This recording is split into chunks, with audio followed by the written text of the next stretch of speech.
But oh, dang it. Let's see what's going on now. Let's see what's going on now. Okay. Let's see. Bam. Bam.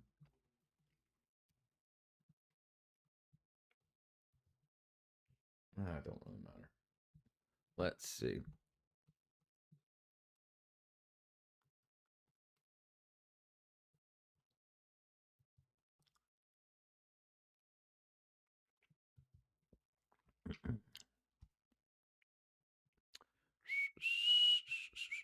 Let's see. There we go. What up, Colonel? Check, check, check. Mic check. 1, 2. Did I do that? There we go. There we go. Ouch. How you doing, my brethren? Bam. Okay, let's see. Oh, air conditioner's on. I should do something about that. That's me. Okay, let's see.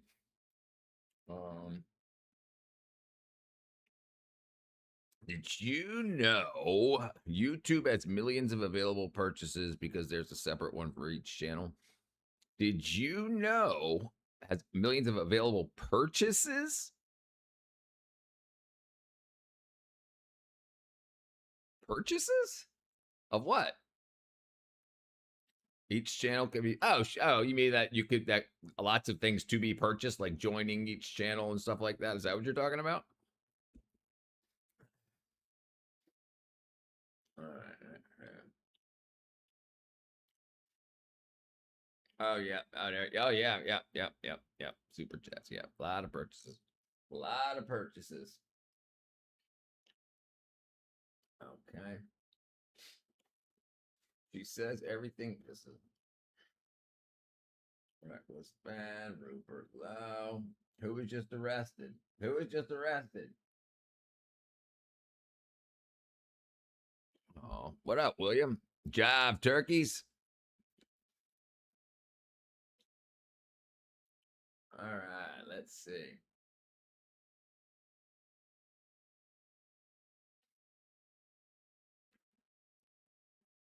Uh-oh. Uh-oh. Uh-oh. Uh-oh. Jive turkeys. California's got. What up, Dorjean? Ain't seen you in a little while.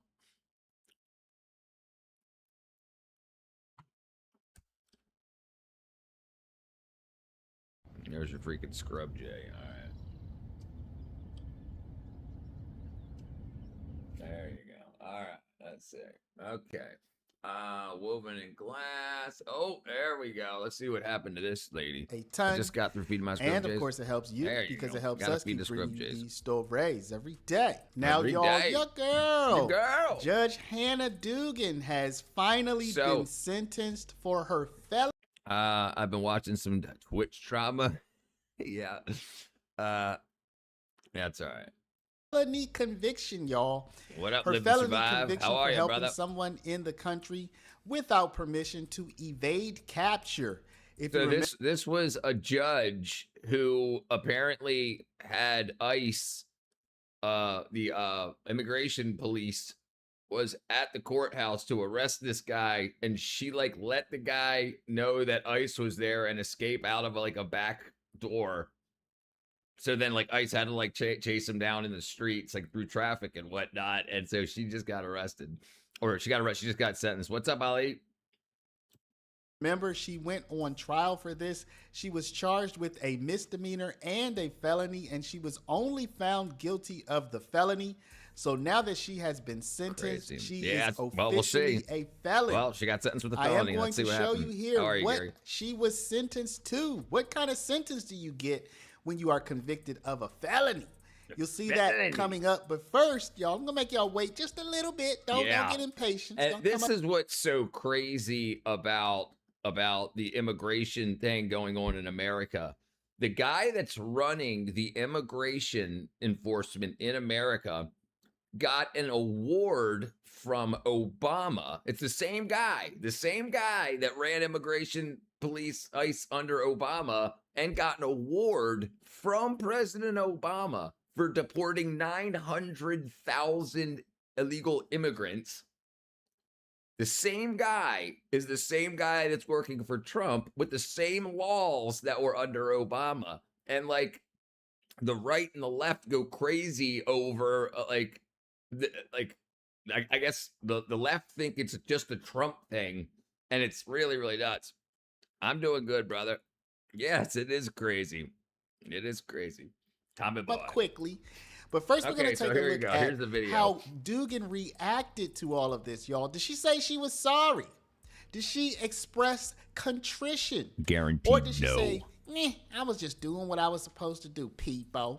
Remember, she did not testify during the trial. So this is the first time that Dugan has spoken out publicly, or let's say one of the only times. I don't think she probably got like a $50 fine. But this was the first time she spoke out. She had to like look at a jail as she drove by. So let's take a look at that first, and then we will take a look at her actual sentence, y'all. Without further ado, let's go ahead and get into it. Yeah, and Maggie Dugan did not testify during her trial, but she addressed the court today, I understand, at her sentencing. What did she say? She didn't testify. She's never given an interview. So you're right. Today was the first time we've heard from her. We have some quotes if we can bring those up on screen. She told the courtroom, quote, "My acts that day were consistent with the community concerns." You can see these there. She goes on to say they were not done with any malicious intent or to advance any personal interest. And then she said about the aftermath, quote, "I've been cast as both a scofflaw and a hero. I am neither." She said, "I'm a public servant trying to do my job." Well, after the sentencing, usually her it goes the lawyers other spoke. direction. Listen to this. Oh, so is that usually it goes the other direction. They'll get cleared of blatant felonies and convicted of misdemeanors. Yeah. Judges don't do well in prison, not even federal prison. Yeah. So like we'll see here in a second what she. So she didn't get the misdemeanor and got the felony. So I may be wrong about the Trump administration. I thought that nobody was going to get anything except for maybe a fine, but it looks like people are starting to go to jail. So maybe I got to reconsider. And I guess I should have guessed it would have been more this year around, or this time around, because they tried to put him in jail, and his family. And it looks like we found out today that the evidence that they used to convict him of to try to get him off the ballots, the skiff, the area, area that is supposed to have all the confidential and top secret data and whatnot, they left the door open at least completely overnight. Like, and there was text messages just found that said somebody didn't close the door the night before, and they were like, well, who opened it this morning? And they were like, nobody, it wasn't closed for the night before. So anybody could have come in, any anti-Trumper could have come in and changed what was in these confidential records, any of this evidence. It wasn't secured. It's like, and the way I heard it is, it's like, imagine getting pulled over for DUI and they take your blood to get tested for the amount of alcohol in it. But then before they test it, they go home, but leave the door open and leave it just sitting out on the desk. So anybody could have come in and like put a drop of alcohol in your blood sample because there was nobody there. No, so it would get thrown out. And then they were like, well, we can't be for sure who had your blood and when it got tested. And if it went out of what's called chain of custody. So it looks like there's not even any way for us to know if Trump actually did the things that they said he did legally. And so now it's all up in the air because the freaking our justice system. We're what's known psychology 100 years ago. The hysteroidal cycle. It's all created by the Democrat media. Trump has been a rock and a hard place. If they arrest everybody, you would have to say he's all arresting. Yeah, that's exactly what I think too. Right, but but if he doesn't, then when he's out of office, if a Democrat gets elected, they're just going to do the same thing again. right? And then so he's gonna end up in jail. His kids are gonna end up in jail, and like like he won't. His money will all be seized, and it's just obvious. If you have to confirm whether they get affected with a felony.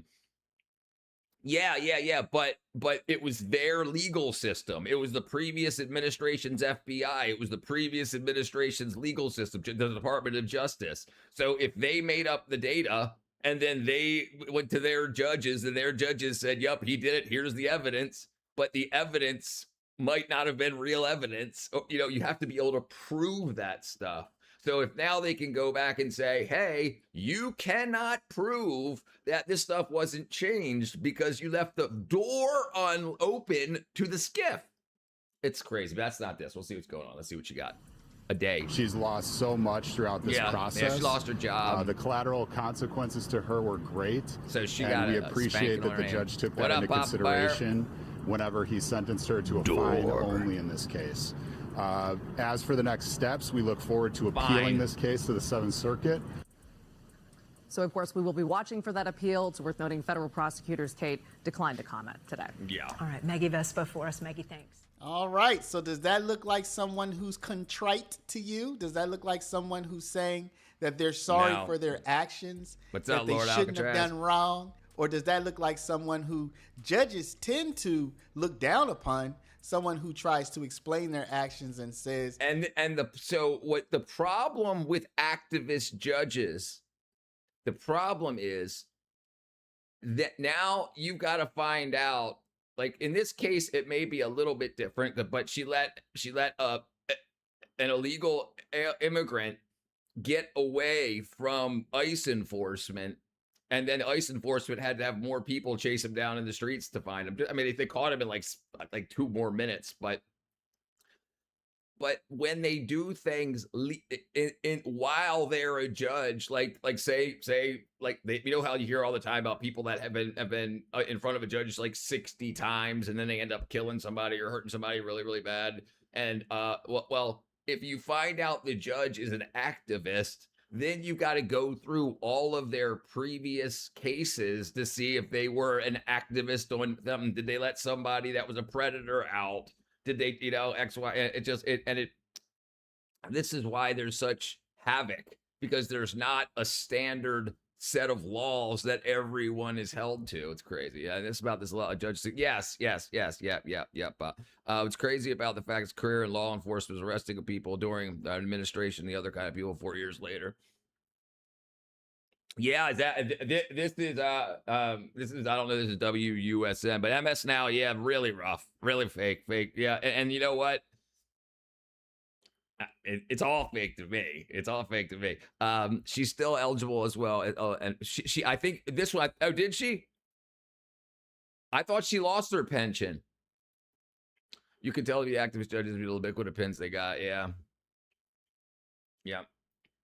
hey, look, I was doing the right thing. I just got a little bit caught up. I'll let y'all debate that down in the comments. But so without crazy. further ado, y'all, let's go ahead and look and see. It's so crazy how they get so carried away in the partisan politics that they put the illegal immigrant at risk. Like if the illegal immigrant ran out in traffic and got hit by a car and killed, then they'll never be able to be a legal immigrant. So it's like they're not helping anybody in my eyes. I heard she quit before they fired, but I'm 100% sure. Well, we'll see. I thought in order to get this conviction, and she pled guilty, I believe. I think she forgoes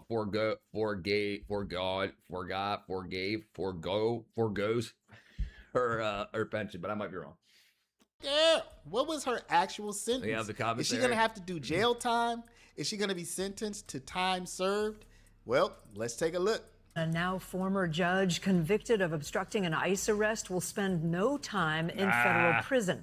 Hannah Dugan was sentenced today in federal court to a $5,000 fine after she was caught on camera helping an immigrant who was in the U.S. illegally evade ICE officers there to arrest him. A jury found Dugan guilty of obstruction last year. Dugan's case drew a lot of attention as the Trump administration looked to prevent people from interfering interfering with its immigration crackdown. NBC's Maggie Vespa joins us now on this one. Maggie, remind us what Dugan was convicted of back in December, and what can you tell us about this sentence that she was given today?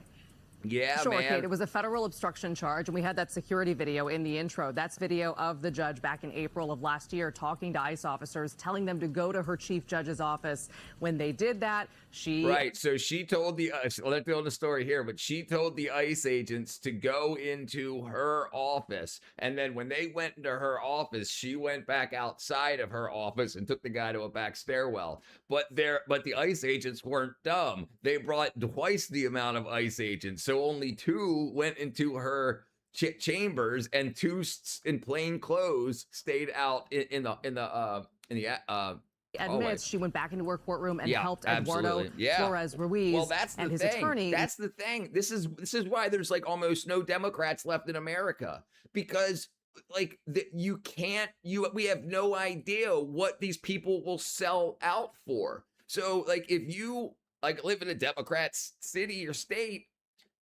you don't know who they're letting out of jail. Like saying, oh, that's okay, or we're just not like, and it's crazy. I'd say a court has higher authority. Yeah, I agree. The judge said because of her actions was not activism, because she truly felt sorry for the guy. Leave through. Well, right, because she doesn't want to get convicted of treason.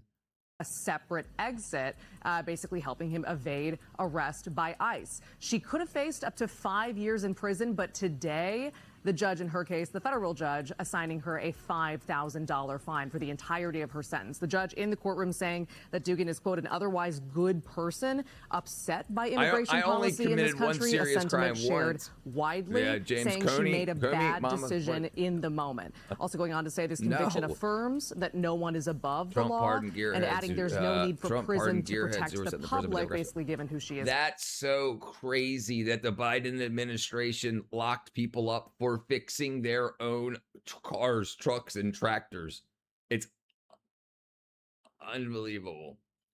Guys, her age. Yeah, look, I'll tell you what. I come from the most liberal of industries, the entertainment industry, the movie industry. Everybody was a Democrat, and nobody is anymore. 0 people that I know are Democrats anymore. And there's only a few people that still have like Democrat in their bios, because they can't tell their friends that they're not Democrats, or their friends will speak badly of them, right? Just because they're like, what do you mean? But it's like, these aren't the Democrats of 1994. These aren't even the Democrats 2008. MAGA is more Democrat of 2008. Like, Obama was called the deporter in chief, but you have people that weren't even 10 years old, 12 years old by 2008 during the Obama administration, so they weren't into politics at all. So they only know what they've been told in the past couple of years. So they think Trump like invented these laws. They have no idea that Obama was the deporter in chief. What makes the state mostly red or blue? Something in the water? Dude, sometimes it seems that way. Trump pardoned retards and child molesters. So did Biden. Politicians do that. Farting around with your. The thing is, we can get documentation of like Democrat judges and stuff doing this. I think this is why so many people left the Democrat Party, because so many people say stuff like that. A guy. But like, you can't find the proof of it. I keep asking for it all the time. I'm like, please win my vote back, Democrats. Please win my vote back. And they just say, if you're with Trump, you're against us. I'm like, just win my vote back. Tell me what the next 20 years is going to look like. Tell me what your plan for the next 20 years is. What's the economy going to be like? They're like, we just first got to get rid of Trump, and that's not enough. And background, again, this case was a bellwether for so long around the Trump administration's immigration tactics, and this sentence getting a lot of headlines. Hit the like button, guys. So no prison time for your girl, y'all. I always make a bet with my wife before I go out with my friends. I bet that I will come home before midnight. I'm always late, but she's happy she won. Da, da, da, da. That's how you keep her happy. I won. You're like, oh man, 4 o'clock in the morning. You win, baby. You know so much better than me. $5,000 fine is all that she's going to have to pay. Now, I want y'all to keep something in mind. Judge Hannah Dugan is now a felon, okay? She's officially been sentenced for a felony conviction. But it looks like she is nevertheless going to be able to pay that $5,000 fine out of her pension. We previously reported on this, and if I'm not mistaken, the current state of affairs is such that Judge Hannah Dugan has resigned. So she did resign. There's no mistake about that. She has resigned from being a judge in Wisconsin, but I think she's still going to collect her pension, probably for the rest of her life. So that little bit of $5,000, a little 5 stack, she can just pay that out of her pension, right? Apparently, there is absolutely no law $80,000 or anything that would say that a federal employee who's removed 10 pounds of gold is like $45,000, so it's like $90,000 will lose their pension. So it appears that your girl still gonna be caking it up on the taxpayer dime, even though she stepped down over a felony conviction. Right. So this is the problem with us being so divided as a country. What do you think is going to happen with all of the now MAGA or Republican or centrist judges that are going to be like, if I don't do what the Democrats want me to do, they're going to throw me in jail, so we better throw them in jail first. That's what's going to happen. It's freaking crazy. All right. Labor attorneys tell Fox 6 Dugan's resignation protects her eligibility for a state pension. Dugan was first elected in 2016, with circuit court judges earning a salary in the latest biennium of more than $174,000 a year. I would just say the case is a long way from over. Last month, the federal jury returned a split verdict, acquitting Dugan on the misdemeanor charge of helping an undocumented man evade arrest, but finding her guilty of felony obstruction of federal proceedings. The next step for the defense will be post-trial motions, asking the judge to reconsider the verdict. District Judge Lynn Edelman has yet to enter a judgment of conviction in the case, but the expectation is the defense will appeal to the 7th Circuit in Chicago. You know what would be crazy is if they gave her jail time on the appeal. 20 pounds of gold is worth $1.2 billion. 20 oh, I was thinking ounces. Yeah, for an ounce of gold is $4,500. Yeah, not a pound. Yeah, that's my fault. My fault. No, it's 45. It's here. Yeah, I was thinking an ounce. It's like $4,500 gold spot price.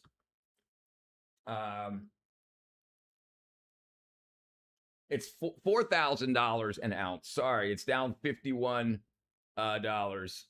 So it's $4,000 an ounce. Yeah, an ounce. And there's 128 ounces in a pound. And then so yeah. I was thinking when he said pounds, I thought he meant ounces. Yeah, I was thinking ounces. I'm so sick of that racist Trump administration. We'll never go back. You're sick of the racist Trump administration? Brother, I wish somebody could prove this to me. They keep saying that, but I don't see it. I just don't see it. And at least we have recordings of Biden saying racist stuff, and people are like, no, but he's changed his ways. Well, if Trump has something from his past, can't Trump have changed his ways? Like, he's got black people that work for him. He's got the number 3 person in the United States is gay. It's like, yeah. I don't think people know what they're talking about. Yeah, I was thinking ounces in a gallon. Man, I didn't get a nap today.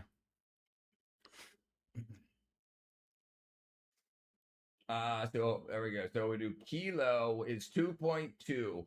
So $130,000 for 2.2 pounds. So multiply that times 10 would be about $1.3 million, $1.2 million. Yeah. If you do 16 ounces in a pound, you spend, yeah. That's my fault. I didn't. It's funny because the Democrats have been the racist ones who brought it. Right. They funded the KKK. They funded the American Front. They funded all the freaking, like, there wasn't enough racism going around. Yeah, I just can't see it. I can't see it anymore. Look, and like I said, I come from the movie industry where it was the strongest Democrat stronghold ever, and there's 0 Democrats left. 0. They're all gone. They'll still say they're Democrats on social media so they don't get, like, yelled at by their friends. But yeah, there's none left. Yeah, it's just, it doesn't make, it's so obvious that like that they're on the take to just try to rob everything.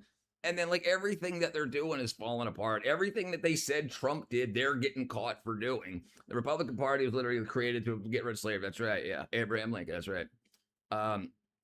Earth is object flowering in a what?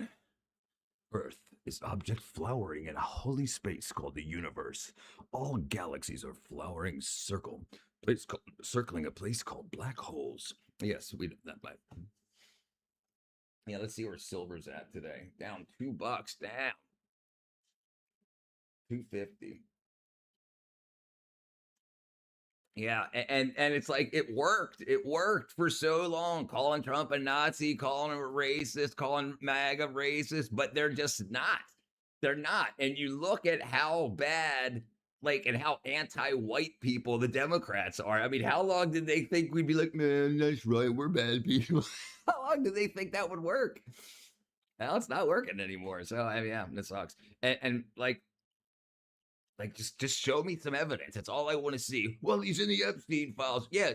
Telling the cops to do more investigations on Epstein and freaking Ghislaine Maxwell. Show me the evidence. Show me the evidence. The thing is, I will still if Trump gets arrested or whatever, I will still be voting Republican unless the Democrats win back my vote. Yeah, I'm done. I'm done with the Democrats. Yeah, done. Richard, have you heard anything about trading about to happen somewhere in Texas? I'm hearing that Wall Street might. Yeah. So a lot of everything's changing. Do you know that almost 24% of businesses have left Seattle this year in this year or are planning to move? 24%. And New York is lost like I think almost $1 trillion in capital in the past couple of years, and a lot just since Mandami said that he's going to tax the rich and did the whole knock it on the window thing for Oracle. So yeah, that was a bad move. And now, like with the whole like Nazi tattoo guy that they were all behind, they were like, oh, but this is his redemption arc. It's fine. He's not really a Nazi anymore. He got it covered up. And it was only 3 conservative women that they said he raped him. But then now you have a liberal woman that says that he raped her too. And now they're like, how many times have you heard MAGA beat people in the streets? Right. You know, right. Everyone's Seattle's downtown looks desolate. Yeah, same here. If Trump is an offender, they'll have to actually have proof. Lock him up. Right, lock him up. But I will be voting Republican. I still think everybody else in the leadership in the Republican Party is way better than and actually has a plan for the next 20 years than anybody in the Democrat Party. You can't get anybody in the Democrat Party to tell you anything except we got to get rid of Trump and then we'll figure it out. And healthcare for all. Great, but that we know that that's not what we need. We know you're just going to steal all the money. It's obvious now. The spare phone I have is awful. Everything delayed and exaggerated when you're typing. Why would anyone want an iPhone 11? Apple. Okay, let's see. Yeah, it's so horrible. All right. It's so horrible. It's so horrible that the Democrat Party that had everybody on board just absolutely went overboard. And now that you have all the people that were going after Trump for his crimes with the paperwork that he was allowed to have, but we were told that he wasn't allowed to have, but then come to find out he was allowed to have it because he's the president. And then like you find out that Biden did it, and the guy that I can't remember the guy's name, but the guy that was prosecuting Trump for that, he is now getting in trouble for not handling classified information properly. And it's just like everything. And then the down here in Georgia, the prosecutor that went after him for not valuing his house properly, trying to get him for like insurance fraud. She was doing insurance and tax fraud. It's like everything that they say that Trump did that they went after, when they end up looking at the prosecutors were like, well, I'm doing this, so Trump's probably doing it. So we'll just go after Trump until we can find something. It drives me crazy. I don't know. I gotta disagree, brother. I may have agreed with you like a year ago, but not anymore. With how vicious the blue hairs are, the liberal, like the hardcore leftist liberals are, how vicious they are, you actually have to be pretty freaking brave to come out as a Republican nowadays. Like there's endless bickering, endless death threats, endless crap that comes out when you go from the left to the right, but not when you go from the right to the left. Like if you go from the right to the left, they'll just be like, I hope you find your way back. But if you go to the left and the right, they're like, he's a Nazi, he's a freaking pedo, and I'm gonna just give me the evidence. That's all I ever wanted, was the evidence that everyone's been saying is true. I believed it for too long, and now I don't believe it anymore. There's no evidence. The news repeating it over and over again doesn't mean anything anymore. Go watch your Fox News. Go watch your CNN. It's all crap. I don't believe any of it. Democrats work on feelings. That's why. And you know, and I've noticed this since I left, that you'll see when someone on the left on the news gets pressed, they get emotional. Like, what are you, stupid? What are you, dumb? Like, no, it just answer the question. They can't take any pushback, and they can't tell you where we're guiding the United States except for free healthcare for all and push towards socialism in some aspects. But they can't say, what are we going to do with the Federal Reserve? They can't say, what are we going to do with immigration? They can't say, what are we going to do about issues with religious freedoms? They can't say. They just say, well, once we get rid of Trump, everything will be fine. I could use the iPhone 11 as a door stopper. My friend refuses to get anything above an iPhone 11, says does it with the 5G waves. I saw Dem the actual Nazi tattoo. It was real. It was real. Yeah, that's the guy I was talking about before. He had a Nazi tattoo on his chest. He got caught on a dating site with his chest bare with a Nazi tattoo on his chest. Then he said he didn't know it was a Nazi tattoo. But then they looked at his old Reddit and found out that he knew it was a Nazi tattoo. And then he got it covered up and he said, I'm not like that anymore. And then 3 conservative women say that he sexually assaulted them. And the Democrats were like, well, he's on his redemption arc. Everything's fine. He's over that way. He's not a bad boy anymore. And then now, just like 2 days ago, a liberal came out and said, no, he raped me too. And now they're like, oh, okay. And now all the Democrats are hands off of him. But yeah, it's crazy. Here, what's the guy's name? The guy's name is Plattner, Graham Plattner.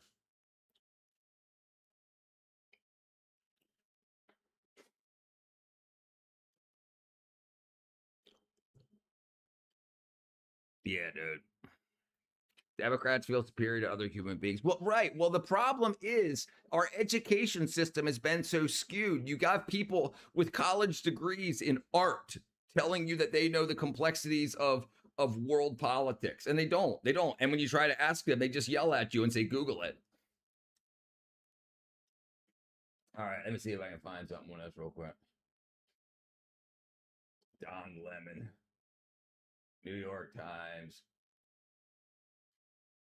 All right, let's see.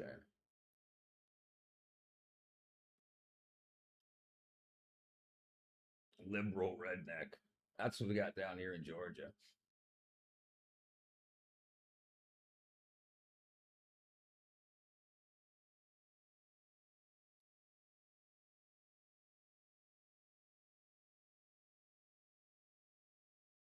Still has some, and you still have all of these are mainstream media. Yeah, that's what. Right. Well, they weren't bad. He actually got elected for the primary, so they were good.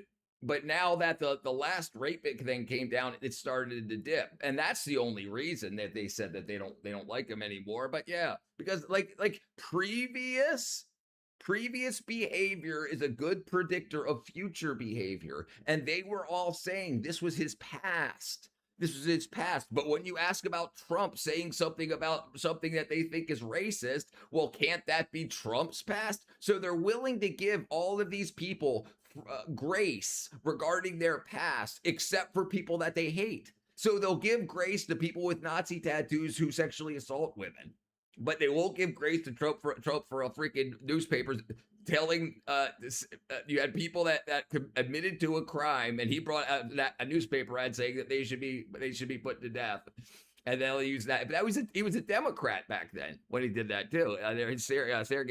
Surrogate against the United States scares him. Yeah, it's an oxymoron. All right, let's see. All right, let's see what he's got. Let's try to find. I want to try to find something that's balanced, because all this is pretty much still, all this is still partisan.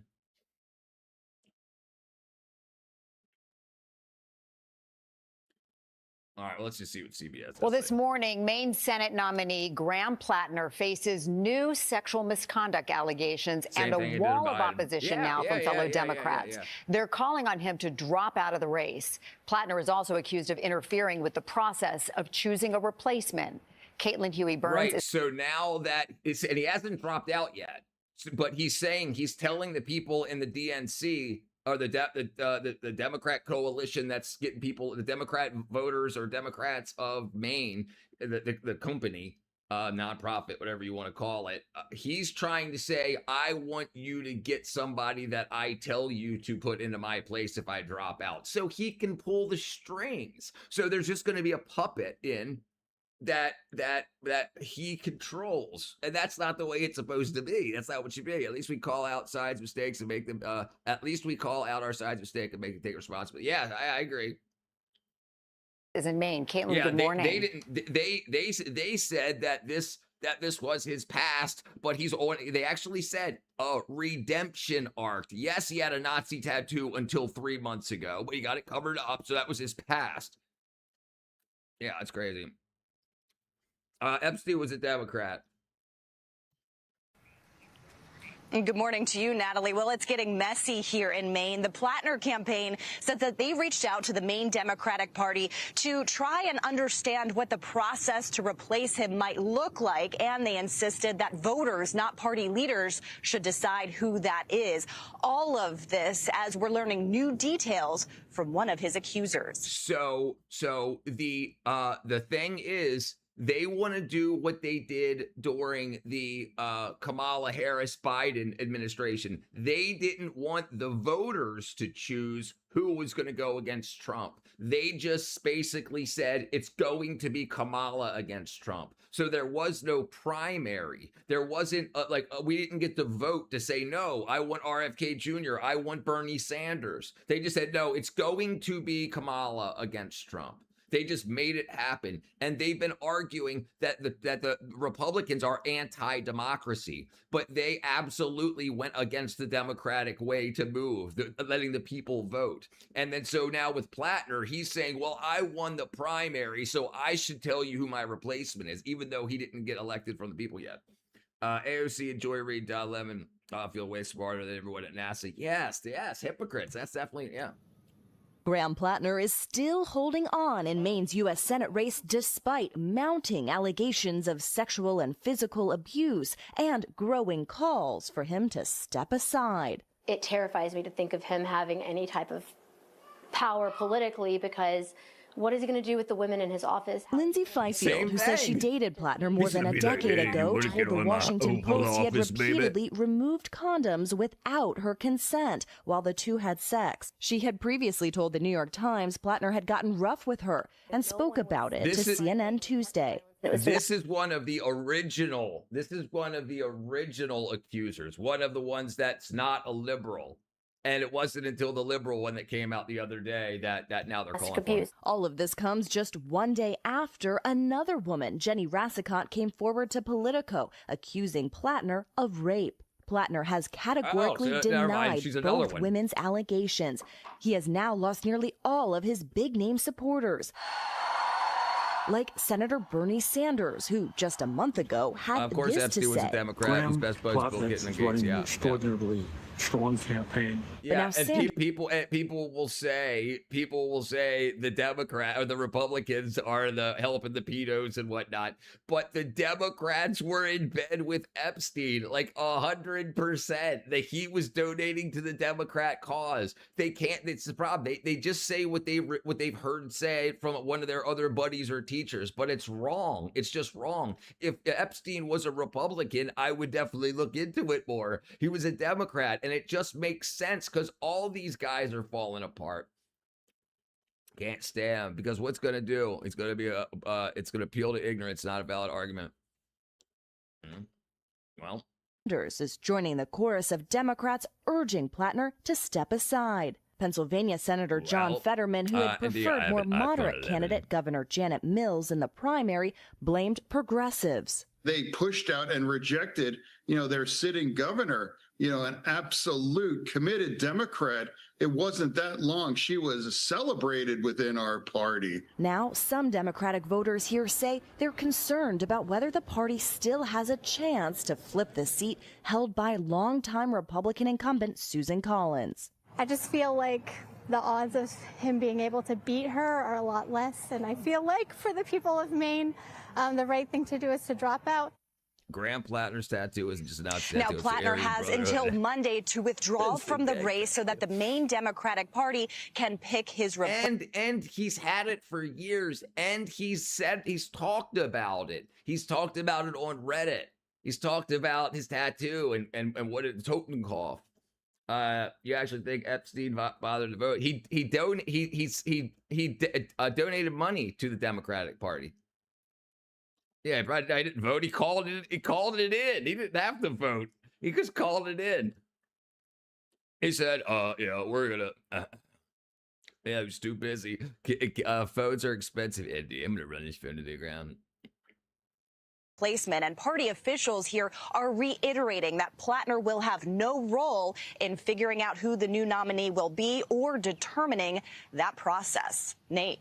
Caitlin. But can you believe that? Can you believe that? I can't believe it anymore. And I don't live in Maine, so it doesn't matter. But I don't believe it. If he already got called out for saying, I want to say who my replacement is if I step down, then that means he just wants to pull the strings of whoever gets there. They'll just do what he says. Epstein won the Powerball? Did he? What up, Sir Jacob? Yeah, that's so freaking crazy. All right, let's see what the internet's going to say to me now. All right.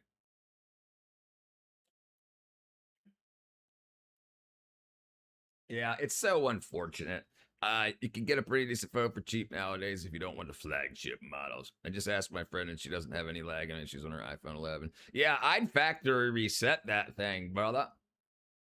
Yeah, bro, funneled it through Zorro Ranch. Yeah, this is obvious stuff now. And everything that used to be a right-wing conspiracy stuff that I called a right-wing conspiracy, most of it came out to be true. So I'm just like, man, I'm an idiot. Why did I?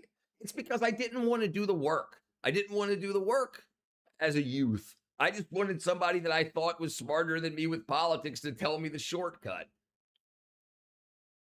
I'm addicted to tech, so I get the flagship. Okay, let's see. No skin allowed. Oh, jeez.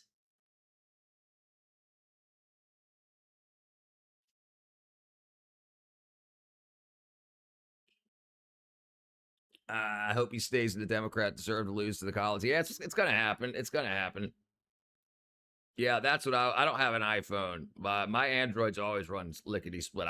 My phone right before this one was a 10E, Samsung Galaxy 10E, and then I went to the 25. That's Galaxy 25E. I dream of Jeannie. What up, man?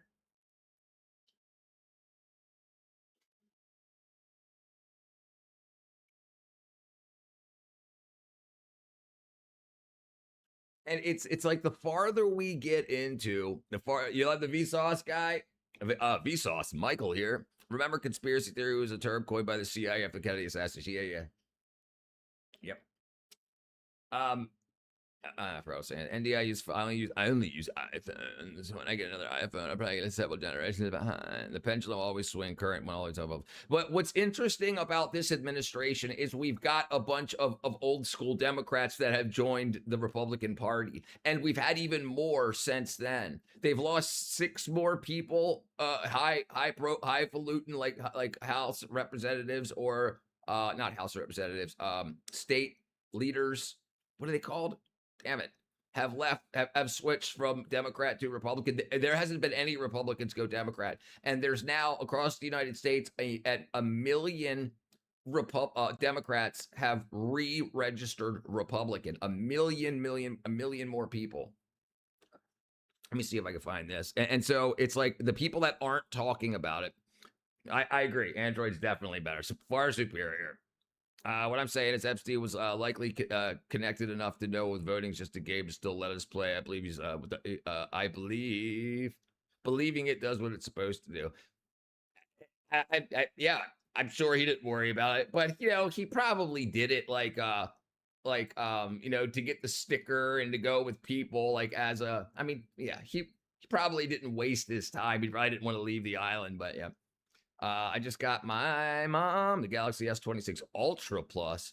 Cameras and features on it. Yeah, I'm not gonna be getting one of them for about 20 years. Democrats have huge advantage over us. They're Machiavellian and we're honest and naive. Yeah, and they know that. They know that. I just stick with the iPhone because it's easier if you're visually impaired. Night photography. I have a cheap Motorola and it works better than my iPhone. I love the free games, no ads. AI is better too. Yeah, that's so weird. I can't believe Apple got so far behind in AI. All right, if the Republicans F it up, it'll swing hard. Yeah. I don't think that's gonna happen. Listen, what's very, very odd is like you have people in, what's the guy's name? The Rock, Dwayne The Rock Johnson. They tried to get him to say screw Trump or this, that. He said, I don't want to talk about my politics. My politics are private. So then other people started hounding him like, then you're for the Trump or you're for the. So now you know that there are other people that aren't willing to say that they're now a Republican, but they're obviously not going to say I'm a Democrat. So if he was a Democrat, he would just say it. But he's not. So how many other people, how many of the normies see that and be like, yeah, me too. Me too. I say free Luigi Mangione and give him the list. iPhone 17 Max, Pro Max. This screen, I need the loudspeakers, large, long life. Yeah. It's Mel Gibson, the iPhone OS runs smooth on iPhones. Everything else feels snappy. That's why the hardware does nothing as powerful as the Android. Okay, let me see if I can find this real quick. Let me find this real quick.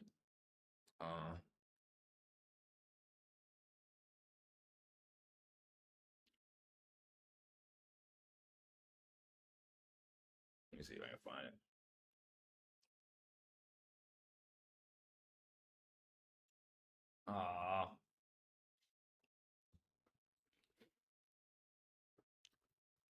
Democrat to Republican conversions.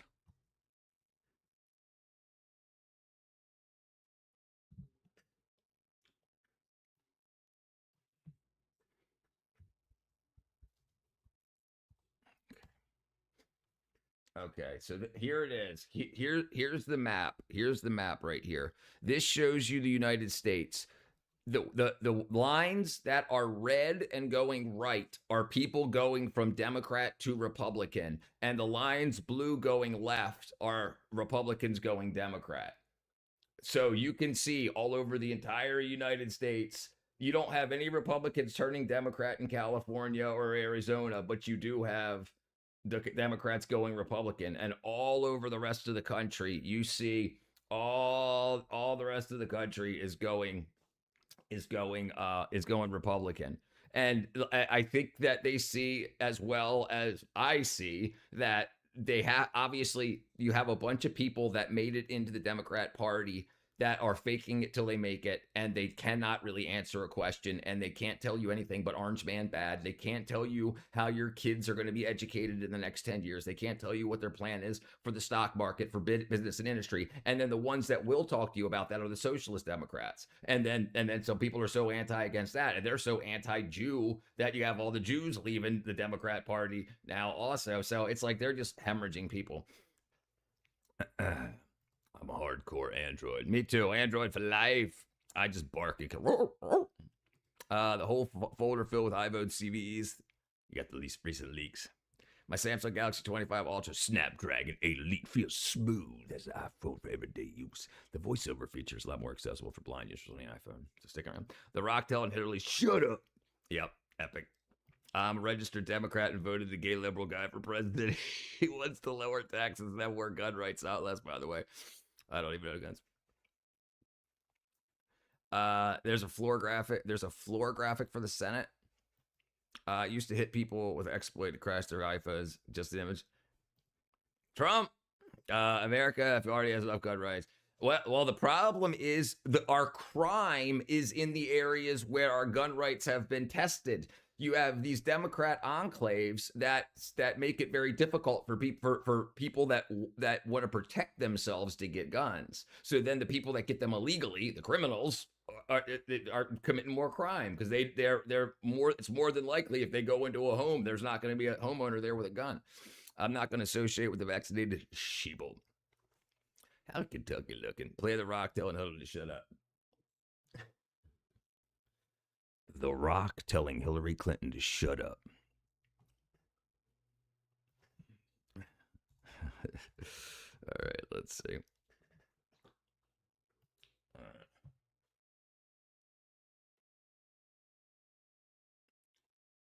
All right. That's not.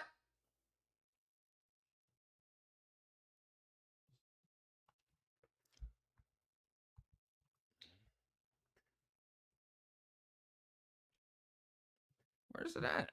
That's odd. Oh, here it is. Is this it? Is this it? Rock tonight, you and Triple H to determine the number one contender for the WWF Championship. Know your role and Thank you, shut brother. your mouth. Oh, yeah. They sit there and they kept me down for 5 years. For 5 years, they kept me at the bottom of the barrel. They didn't keep you at the bottom of the barrel just because you wanted to say goodbye to your Rudy Poo friends in Madison Square Garden. No, they kept you at the bottom of the barrel because you absolutely suck. And on top of all that, in 4 weeks, 28 days, I'm going to SummerSlam, and I'm taking what I want. Well, The Rock says in 28 seconds, The Rock is going to give you exactly what you don't want. Taking that strap, turning it sideways, and sticking it straight up your candy ass. The Rock says he is the people's champ. He is the people's choice, and The Rock is the most electrifying man in sports entertainment. Period. Space it. Oh, he didn't say shut up. Yeah, it's not. Here it is. This is the other one. Oh, this isn't Hillary Clinton. Serve no purpose other than to create fear, chaos, and intimidation. Shut up, bitch. She said she was talking about loud exhaust, saying the only reason people have loud exhaust is for fear and intimidation. My wife and crazy uncle own enough guns in case anything goes down. Right, you're going to have somebody's. I live in Georgia, so there's armaments around. Every single one of my neighbors, except for maybe 2, are strapped to the teeth. How come Europe doesn't have the same gun death like America? They don't have guns. They've got knife death. They've got rapes. You have girls that can't. Like, why do you think the rape issue got so bad? You had people that couldn't protect themselves, and like they made long knives illegal. So then you had people with like ceremonial knives and people that weren't afraid to grab girls. They weren't like rape is lower in America because you might get shot, but in Europe, in the UK. Like you're not going to get shot. So those crimes go up. People say gun crime, but look at crime. Look at other violent crimes. Look at murders and violent beatings and stuff. Those all go up. And then if you remove like the 3 or 4 major Democrat cities in America, America will be 139th in the world in in murder. It's going to suck, Brad. Your body will tell you have to keep telling it no. I think you'll be fine. How long has it been? How long has it been? My first day? Yeah. If you've gone to sleep and haven't used any and woke up, and if you didn't wake up irritated, that's it. It's out of your system. Like a lot of the times it is. Oh, anyway, I'm going to talk about it. Yeah, California is nuts. I once said, Rocky, shut up. Richie, have you heard of the strong pencil neck geek? That sounds familiar. Pencil neck geek.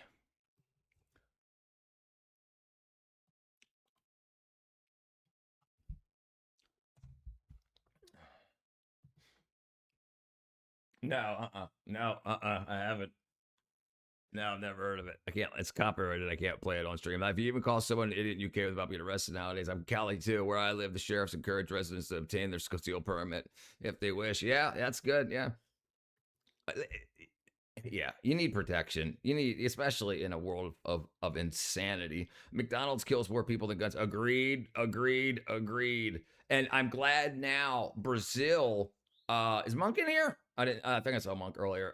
Brazil now is requiring that only 10% of the food in schools can be ultra processed foods, and hopefully coming to America, there won't be any ultra processed food available for our school kids, or hospitals and schools won't be able to have ultra processed foods.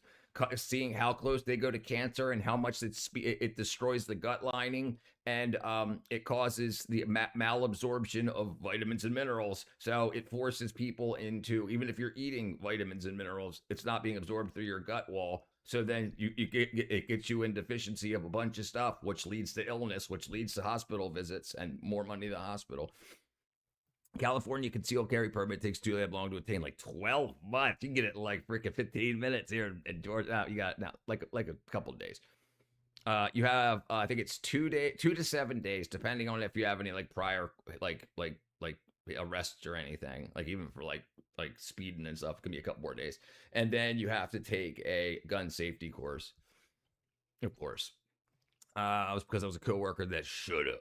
I think the reason of gun death is because illegal guns going through the border. Well, and this woman just got arrested. She's been in America for like 10 years, and she was flying guns out of America to Iran.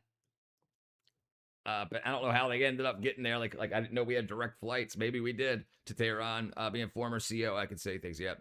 She's been there. Europe's death by knife race far less house or gun deaths. Right. Thanks, Papa Bear. I thought you were going to have trouble with it, but seems, yeah, you're going to be fine. You're going to be fine. Yeah. Not true, actually. 1 to 2.4 deaths per 100,000 people have come from knife death in Europe, while 4.4 of other deaths. No, what? In America, or what state of America? Let's see. Per 10,000? Let's see. I would be highly surprised.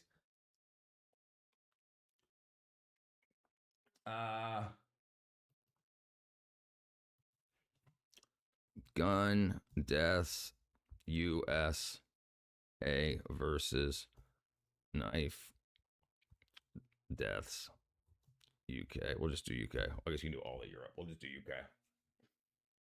Okay, let's see. Come on, but here in New York, we have 10-round mags class of play cards. Right, but the gangsters up there carry freaking 100-round drums.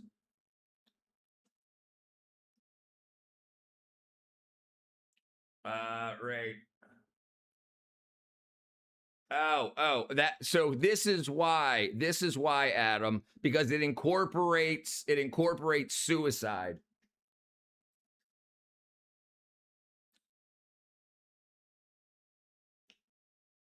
Yeah, all intense. UF knife size, that is 0.3. Even US gun homicides alone, 0.4. Dwarf knife homicides.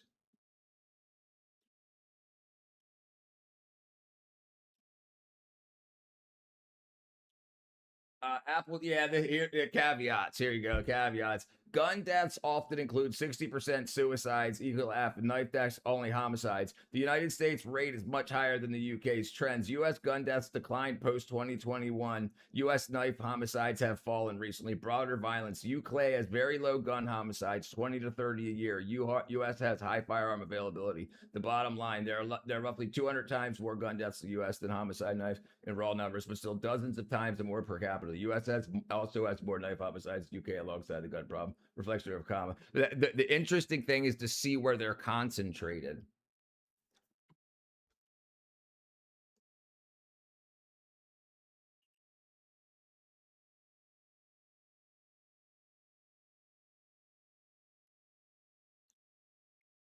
All right, let's see. What are the numbers per capita? Per capita, yeah.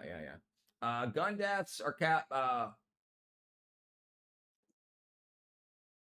okay, Mississippi, New Mexico, Alaska, Alabama, Illinois, Arkansas, Hawaii 3.7, Newport 4.444. So low single digits. Okay, there you go. Here you go. Versus homicide rates. So here you go. So Washington D.C., which is 2024. Now that's like almost at zero now. So that was before Trump got into office and cleaned it up. So that's the highest gun death rate in America. Now it's gone. So when the 2026 numbers come out, it's going to be different. So Mississippi, Louisiana, Alabama, and New Mexico, absolutely like big problems that need to be taken care of. I think I'm getting a little sleepy. All right. I remember looking up murder for OD rates of deaths in COVID in Philadelphia, which was worse due to the pandemic. Laws only work for law-abiding citizens. That's right. That's right. And people say it over and over and over again. They don't realize how bad of a gang problem. We still have the Italian mafias. We still have the Bloods and the Crips. And now we also have, do you know that Hispanics have surpassed blacks in America for the minority? Now the majority minority in America is now Hispanics. So blacks no longer have the same pool in the government politically. More votes are being cast. This is what the big swing was in the Democrats. The Democrats used to push a whole lot towards the black vote because there was so many more black people. There's 13 million black people compared to vets, but now so many more Hispanics are now in America that there's now more Hispanics than there are blacks. So the government's going to be like, hey, now it's black and brown, not just black. And the crime that came along with the ganglands, and when you have sanctuary cities that you have high drug use and high homelessness, you have high gangs, because the gangs want to be the ones in there. If your gang can secure a block, you get all those homeless people, those hundreds of thousands of homeless people in that square block, or that whatever they consider a block. That's where they get to sell it. They kill each other and they have gang wars. But you sold to one of my customers. Watch a bio, John Moss. Oops. Okay, let's say, thank you, husband. We don't have gangs. We don't have gangs here in the countryside. Yeah, right. Yeah, things are chill. I remember a FOIA request, the UK government requesting data on the number of people who died exclusively due to COVID. It was only 5% of those, and none of 170. Yeah, and if you look into that data from the UK, and also the people that died from COVID were vitamin D deficient and had comorbidities. Also, and we had something on stream the other day. We were looking over that because they got a FOIA request for a place in Italy. And it talked about for COVID deaths, they didn't consider, if you got the jab, they didn't consider you vaccinated for 2 weeks. So if you died from within 2 weeks, 14 days of when you got the jab, you went on the unvaccinated list because they said that the vaccine didn't kick in for 14 days. So then you are listed as unvaccinated. So people that had side effects from that and died were listed as, that's why they said it's a pandemic of the unvaccinated. No, the people that were dying were also people that were dying after the injection, but before the vaccine kicked in. Hispanics are the strongest group in the country. Yep. I'm far from a law-abiding citizen. I know for a fact I wouldn't follow laws like everyone else was. I press colorful flashing buttons on the interwebs. I wish the mafia still owed my union teamsters. The pensions are high under the mafia. White collar criminals, you only need 20 to 25 years now. Yeah, I can kill. I'm going to bed soon. Shouldn't we include Best Buy, all the weapons in Europe, not just knives? I'm a pure blood. Mexican cartels deep. Yeah, very deep. Right. No, that's absolutely huge. 60 million abortions, and 90% of those were to black folks. Yeah. There's like a whole generation of like that kids that would have been born in the past 10 years. 60 million people. Maybe that was from the 2000s. Epstein. Only work for a law-abiding citizen. Law only works for law-abiding citizens. A scary situation that got implemented in real life. Government can take advantage of it. They do take advantage of that. No, it's none. And the UK wouldn't release their information. Here, you want to watch that? You guys want to watch that? Here, yeah, let's watch that real quick. It's short. It's a short video.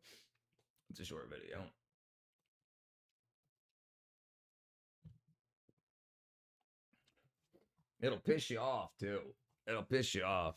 I know we're gonna lose a lot of viewers here. So hit the like button before you leave. All right, let's see.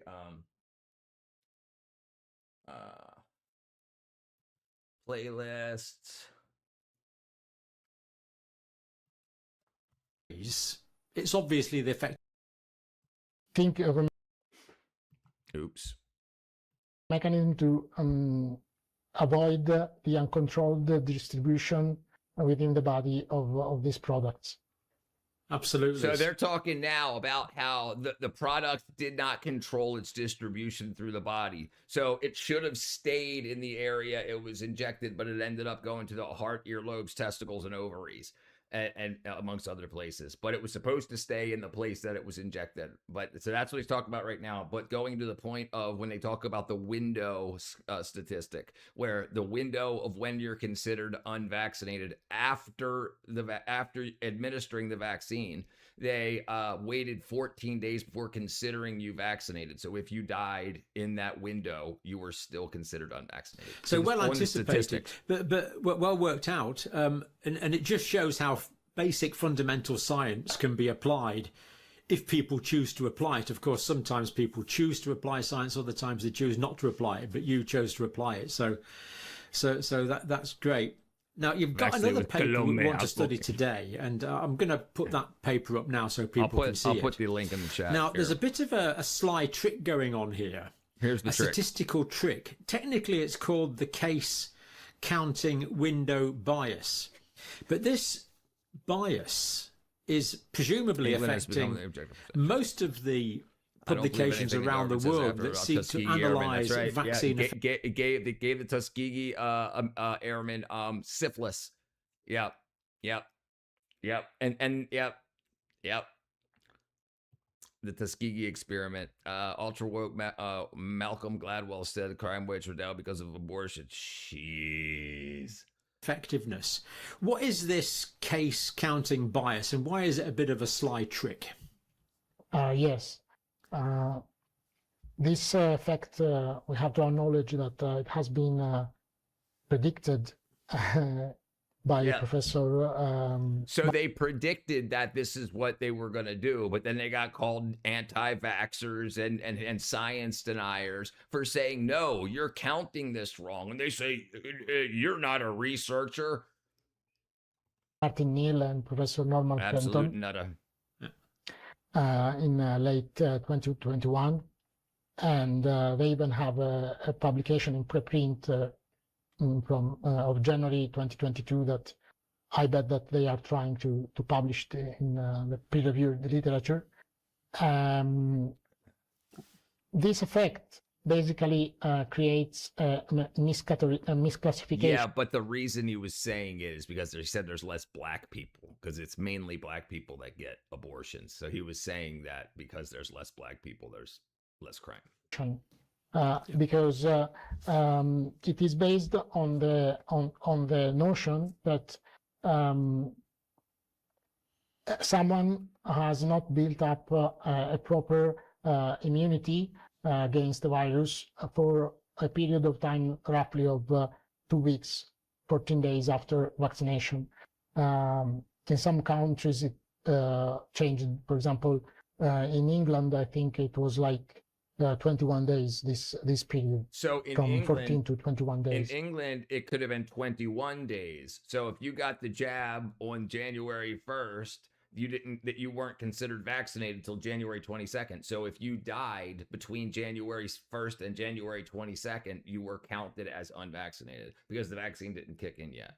But in Italy, it was 14 days. But the UK won't allow this information out, so they don't know for sure. They know how long they said they considered you until you were vaccinated.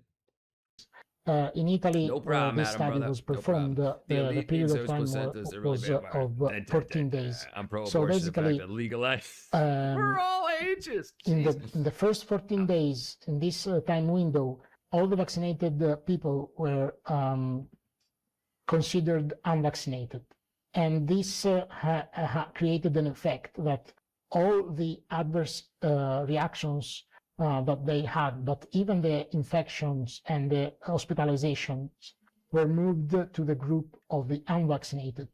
And this created an artificial increase in the death rate and the infection rate, the hospitalization rate of the unvaccinated individuals. So basically, because they weren't counted, if someone was vaccinated, they were counted as unvaccinated for at least 2 weeks, sometimes 3 weeks. Yes. That means if they died of the side effect of the vaccine, say 1 week after the vaccine, that would be counted as a death in the unvaccinated group. Exactly, yes. That makes the unvaccinated look at much higher risk. It makes the death rate in the unvaccinated look higher, and the death rate in the vaccinated group look lower. So it's making the vaccines look effective, and it's making the vaccines look safe. Exactly. When in actual fact, both of those are incorrect. Exactly, yes. I mean, this seems absurd. If I'm bitten by a snake and I die within a couple of days, it's obviously the effect of the snake bite that's killed me. I don't want to wait for 2 weeks to decide if I'm going to die of the snake bite. It just seems so obvious. Exactly.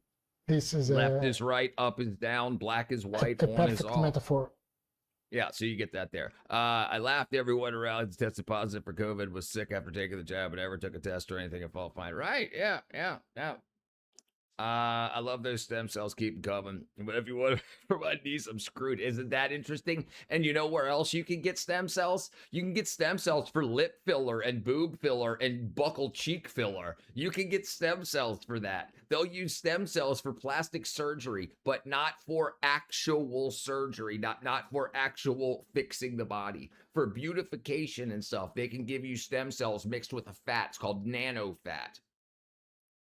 And it's fat and stem cells that they'll give you to buff out your lip and freaking boobs and whatnot, because it helps the fat, like it helps the fat will rot without the stem cells repairing the fat. So you suck fat out of your thighs and you put it in your boobs or in your lips, but it would rot because there's no blood supply to the fat anymore. But now they mix it with stem cells to do that, so then it can get its own blood supply and whatnot. That's what's crazy. That's crazy that they'll let them use stem cells for cosmetic surgery and big lips and big boobs, but they won't do it when you say, oh, I got a destroyed hip or a destroyed shoulder or my back. They'll be like, sorry, go to Mexico, go to Turkey. Get more of them antibodies, brother. I don't think I actually care what stem cells are used for. It's just weird that that in America they don't use them for things that could actually help people. Probably because a lot of cosmetic surgery, like lip filler and stuff like that, doesn't have. It's more like a supplement. It's considered like how supplements are considered. There's not as much regulation. You don't have to be a doctor to be a Botoxer. Sounds more like a problem with the insurance companies. It's not. It's not just the insurance. It's definitely a problem with the insurance companies, but it's not even an option. They like America doesn't even really do much stem cell research or anything. So if like when you hear about like boxers, like I used to go to the Virgin Islands, and you would see a lot of football, basketball players down there because they would fly to the Virgin Islands, and then from a neighboring country, you would have a crew come over, a doctor and nurses and whatnot, and as the basketball player stayed in like a Verbo or an Airbnb or whatever, he would get his stem cells injections in his knees and whatnot and take care of. So that's why you would see a lot of basketball players and football players would vacation after an injury in the Virgin Islands because they couldn't get them legally in the United States, but you can get them legally for lip filler and whatnot. That's the you could try. You could try. Oh, it's for the elite, it's not for the working man. Right. Yeah. Think about with the gambling, with all the gambling and fixing games and whatnot, how many hundreds of millions of dollars are made or billions of dollars are made. It's just in sports betting. So you want to make sure that guy gets back onto the field to be able to throw the game. For your information, John, there's published 2 books of medical knowledge awareness. Made them free to download. It's because of the lobbying committee. So yeah, that's what I would say. Yeah, absolutely. Yeah, the lobbyists don't do. They want sick people. It's sick care. It's not health care. They want to be able, if you can stay sick, if you need to get a knee replacement that you may not have needed, if you need your back bolted together that you may not have had to do, if you would have gotten a stem cell injection, yeah, it's just like DMSO and all that other good stuff that they won't use because it helps more than it hurts. Politicians' favorite sport. Lobbying. All right, sorry, here we go. But anyway, so you see that. I got in trouble for day trading. But the trust fund kids can do it all day. Yeah, absolutely they can, and they do. They do. They get a couple $100,000 from their parents, gets put into a freaking account. They teach them how to use it. And they always end up making more money than they lose. Stem cell, only every place I got was a police cell. What up, Hippocrates? If I heal myself, who am I? Febendazole helps with cancer in animals, but not for human consumption. Is livestock worth more than humans? Yes, it is. Yes, it is. It absolutely is. It absolutely is. You can't sell cancerous meat. So they get rid of the cancers with febendazole and mebendazole. And other compounds. If you know about that, you know what I'm talking about. If a politician want to avoid the laws, they do.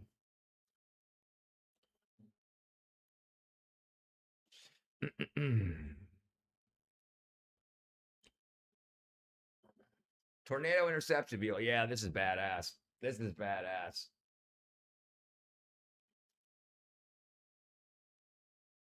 This looks like a freaking... Oh, let me find one on freaking YouTube.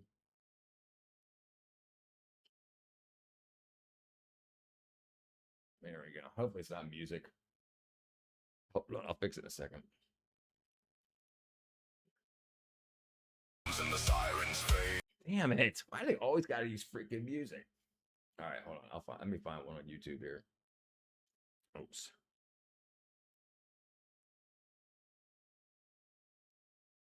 Come on, thing. Alright, there we go. Use the save scoop method. Report generation logic determine the turn of the month. Save your career mode file to report yields. Poor players reload the save file to your top tier. There you go. Look up Alice Meyer, T Weather, Merriweather. That's the greatest gold salesman ever. I have morals. The politicians would have. Yep. You'd be gone. You'd be done. Jeez, why do they always have the freaking... There we go.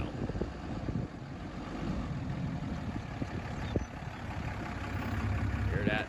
If you have the morals, you're not fit to be a politician. That's right.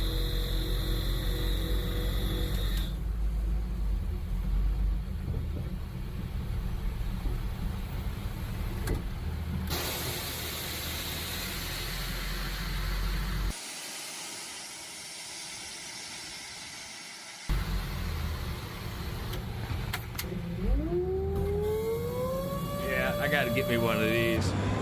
Pick the one. Okay. We'll run through this, then we'll look at the next one. What about Marcus Aurelius?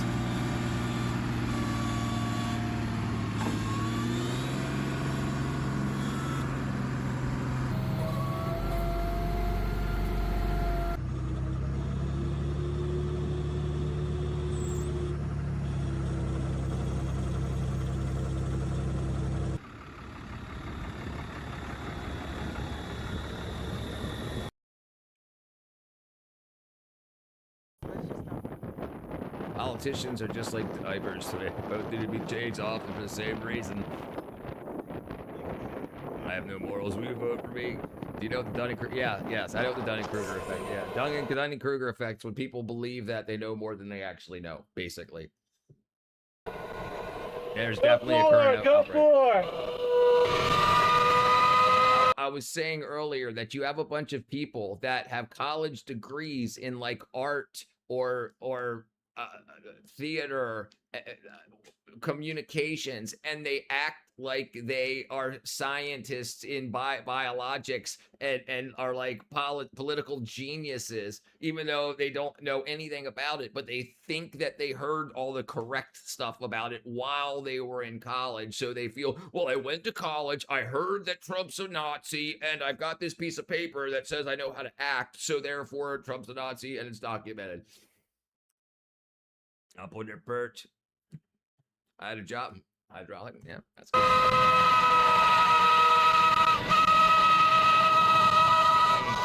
more I learn, the more questions I have. It's like fighting the hydra. Yep. Each head you cut off, you get more.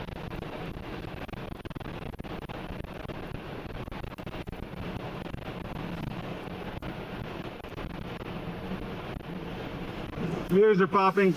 My ears are popping. Yeah, I think that was the tornado going overhead, Adam.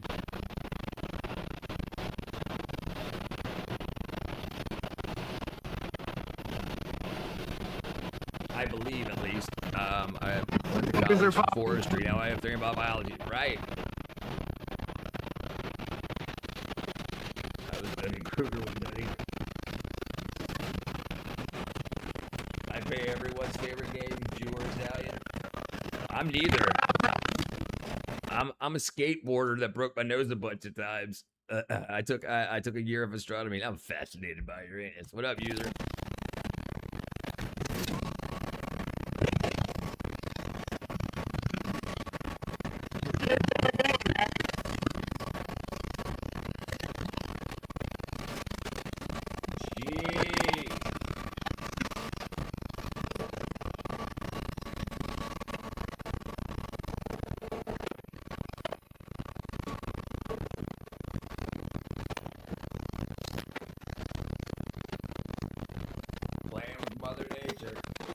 Playing with Mother Nature. I like Italian food. Well, I'm sorry about the broken nose, Grant. I'm here to help, brother Nopers. Diesel engine. I think that whistle, I think that was the hurricane or the tornado getting close. Whatever it is. Oh, tornado. Sorry, yeah, tornado. No. This is that vehicle we just showed, the tornado chasing vehicle. And this is inside of that vehicle, inside of a storm.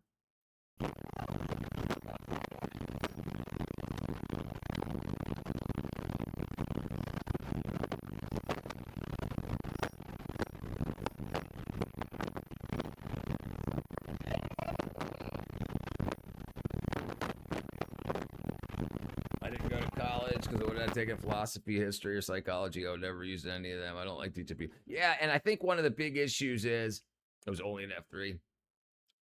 Turbo diesel. This is the vehicle it was. This is the vehicle he was just in. So that's what pissed me off about college also. I didn't want to have to pay. When I went to college, you had to pass an entrance exam to even be able to get funding, to be able to get student loans, student aid. Okay, now anybody can get it for whatever. And then they went, so when I finally got passed the test and I was able to get it, they were like, well, you have to take this, and that. And I'm like, wait, I don't want to take any of that. And I definitely don't want to pay for it. So then I took the classes that were required. I failed Algebra 1. I dropped out of college.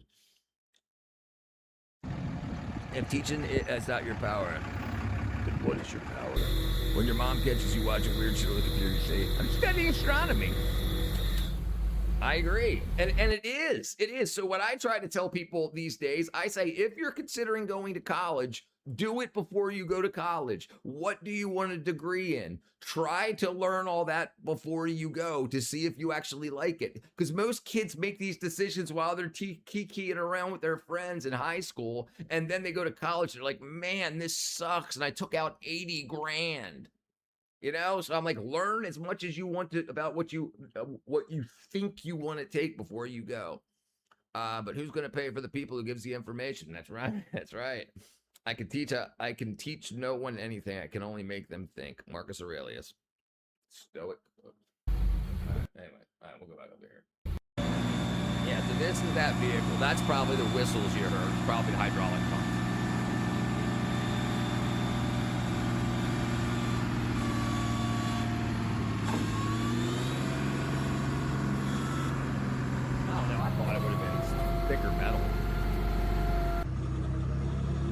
is pretty cool, though, despite.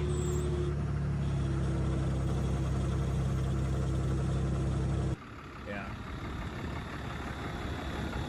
What do you get off of this? Yeah, he's doing fine. Don't go to college and get your apprenticeship at your local labor union. Yeah. I agree. That's a great way to go. That's a great way to go. People have to get more in touch back with their bodies. They think that their brains are more powerful than their bodies, and they think that if they just learn some stuff in college, they'll be superior throughout life. But they can't build anything. They can't do anything for themselves. Any extra money they make, they'll spend on other people doing stuff for them. People have to learn how a screwdriver works, righty-tighty, lefty-loosey, how to use an impact driver, how to use a freaking claw hammer. I would surprise you how much math you need to know to fell trees. More than I got professionally.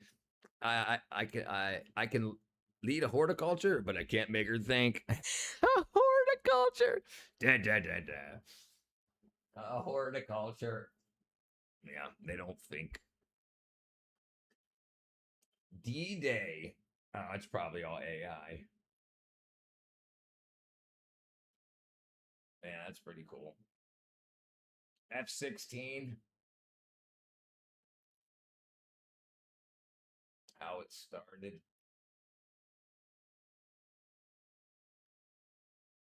Yeah, that's crazy stuff. That's crazy stuff.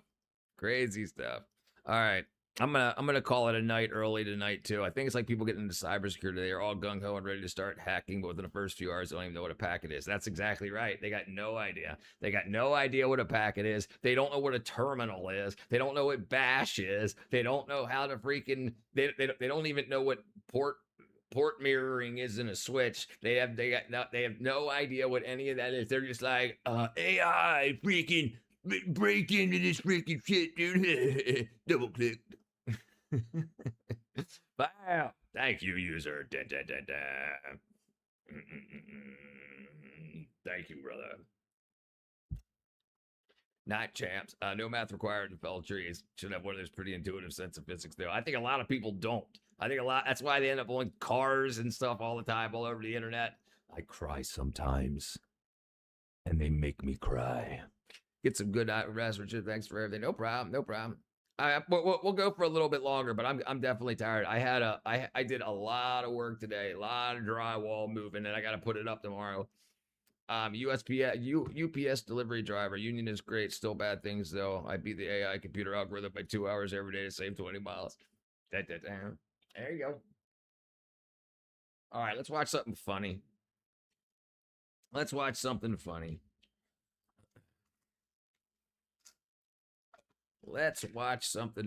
then we'll wind down the night. Okay. All right.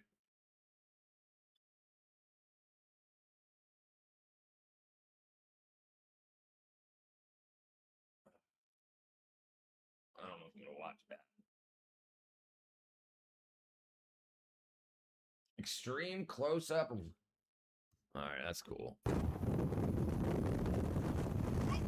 All right, hopefully it's...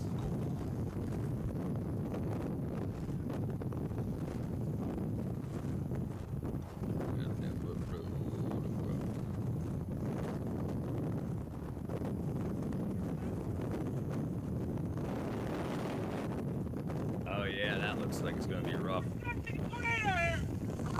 You are good! Keep going! There it is!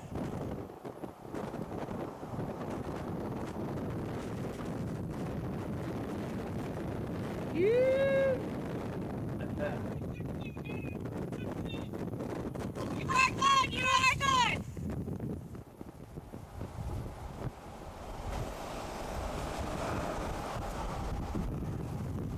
are good!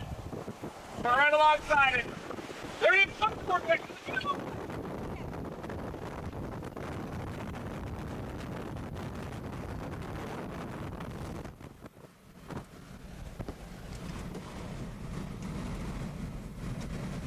Oh, now they pulled over. What? Thanks, brother.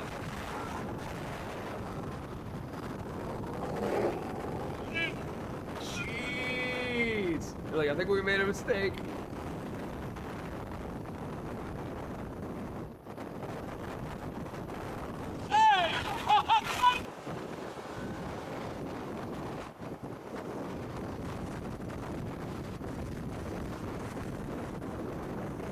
There ain't nobody leaving town either. They're the only ones on the road. Go reverse! Go reverse!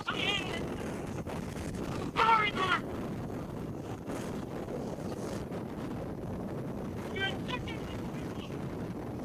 Freaking 5-gallon buckets flying around.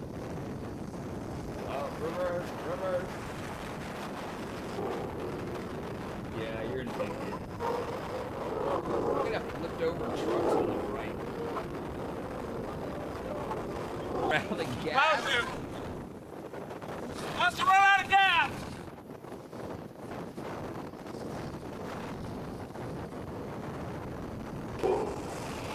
Yeah, that's insane. That's insanity. It's insanity. Alright, what was I doing? Let's click on something. The unsurvivable tornado.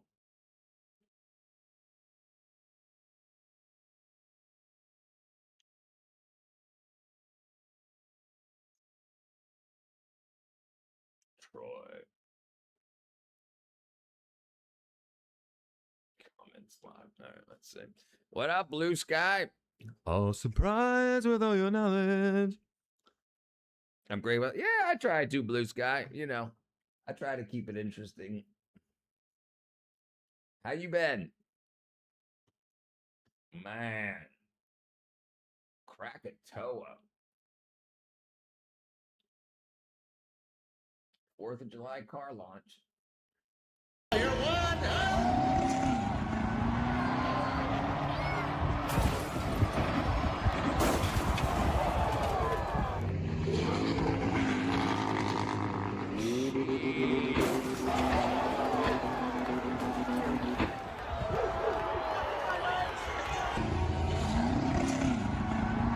gotta be kidding. Look at all those freaking people.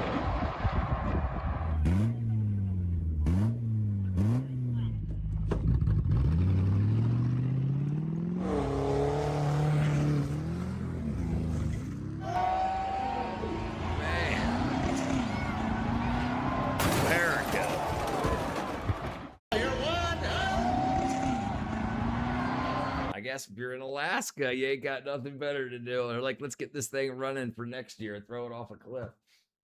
That's pretty cool. That's pretty cool. Oh boy. Okay, let's see.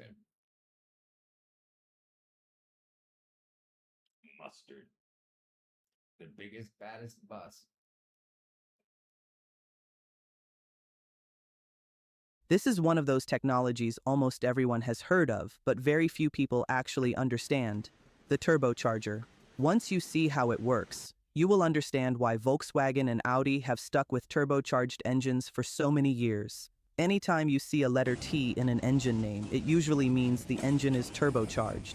Right now, the technician is installing a turbocharger. In simple terms, it uses the engine's exhaust gases to force more air into the engine. That is why it is also called an exhaust gas turbocharger. But how can an engine use its own exhaust to increase the amount of fresh air going back in? To answer that, you first need to understand how a turbocharger is built. A turbocharger has two main sections. On the exhaust side is the turbine, which works in extremely high temperatures. On the intake side is the compressor, which compresses cool outside air. These two wheels are connected by a single shaft, so they always spin together. Each side has its own housing that guides the airflow in and out. As the engine pushes out exhaust gases, the fast-moving exhaust spins the turbine wheel. Since the compressor is connected to the same shaft, it spins at the same time. The compressor pulls in fresh air, squeezes it into a smaller space, and sends it toward the engine. When air is compressed, its density increases, but so does its temperature. If that hot air went straight into the cylinders, it could cause engine knocking. That is why it first passes through a cooling system called an intercooler. There are two common types of intercoolers. One is air-cooled, which uses the airflow at the front of the vehicle to remove heat. The rectangular heat exchanger mounted in front of the radiator is usually the intercooler. The other type is liquid-cooled, which uses the engine coolant to lower the air temperature. After the compressed air is cooled, it enters the cylinders. Because the air pressure and oxygen content are now much higher, the fuel burns more completely. Better combustion means the engine can produce more power and stronger performance. That is the basic idea behind turbocharging. Compared with a naturally aspirated engine, a turbocharged engine delivers stronger power while using less fuel. That is one of the reasons the Volkswagen 1.5T engine can travel about 1,000 kilometers on a single tank of fuel under the right conditions. As for people saying turbochargers are unreliable, that is mostly a myth. So, would you choose a turbocharged engine? Well, This is one of now that you just told me it's a myth, I'll believe you. 1,000 horsepower. Kanye West Yeezy? No way. Yeah, this has got to be. That's freaking crap.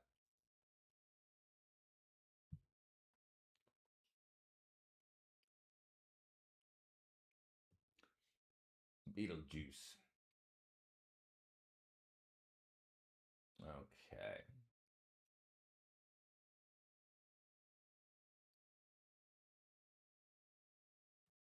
World's biggest flower. Man, let's check it out. Sean, I don't want to watch plain grasses. Now I got all kind of redneck stuff popping up. Uh-oh. Enhanced World Trade Center videos.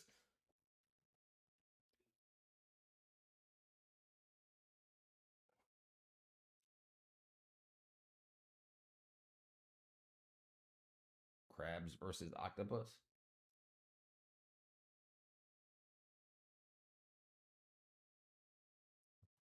Oh, can't watch that either. Dang it. This is one of those technologies almost... Yeah. So the water roars in through each of these 6 nozzles.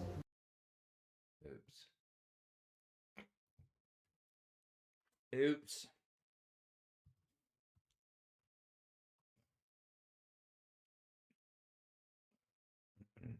Mr. George, no good operator. What?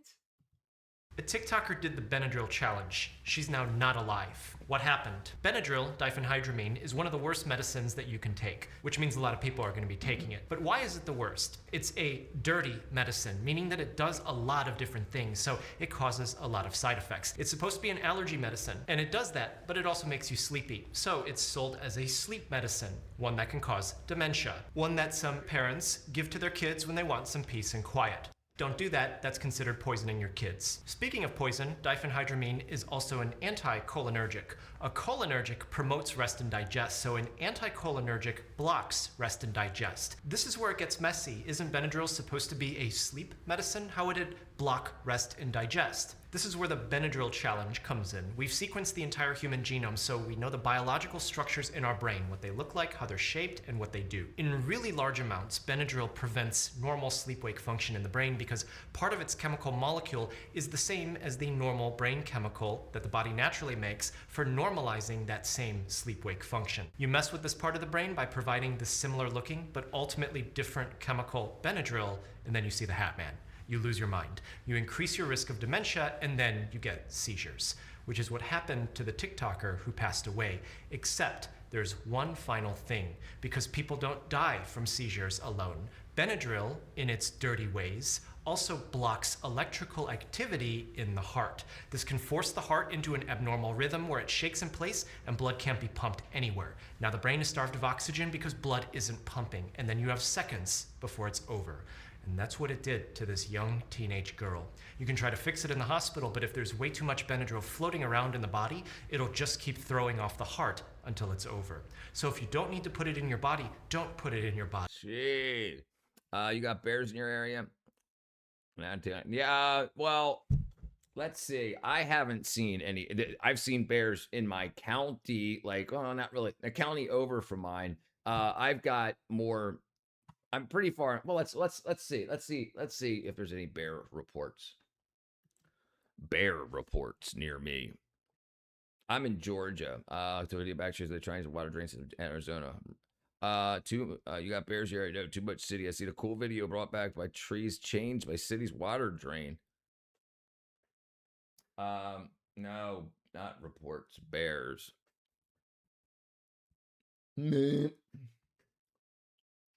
Across the suburbs.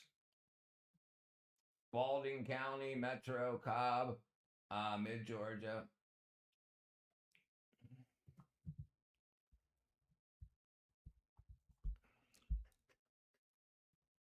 There you go. Yep. Black bear sightings have surged across Coweta County and 2 in Noonan. That's where I'm like 5 minutes from Noonan.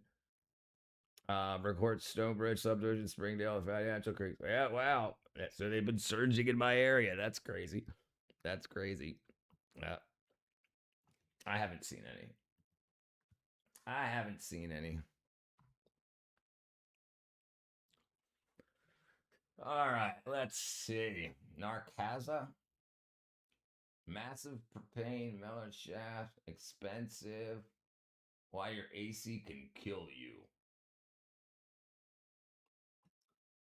All right, let's see. This is probably crap. It is hot right now.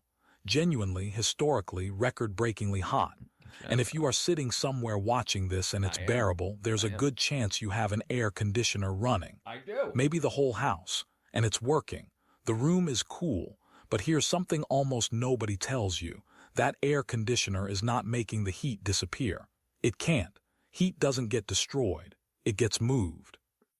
And every second yours is running, it is taking the heat out of your room and dumping it into the street outside, plus more heat on top of that. Multiply that by a city, and the machine keeping you cool is quietly making the air out there hotter. Not a little hotter, measurably hotter. And in parts of this planet, the air out there is already close to the line where the human body simply stops working. This is the story of the heat we don't see. The waste heat pouring off the back of every air conditioner. This is propaganda, 100%. No, it doesn't. It's still energy. It doesn't make the outside hotter because the inside's cooler. The inside cool air eventually goes outside. It's not like you cool the inside of your house and then it stays cool. It leaks out outside. That's freaking dumb. I'm in California. I watched something that they said they're trying to bring they're trying to bring grizzlies back to California.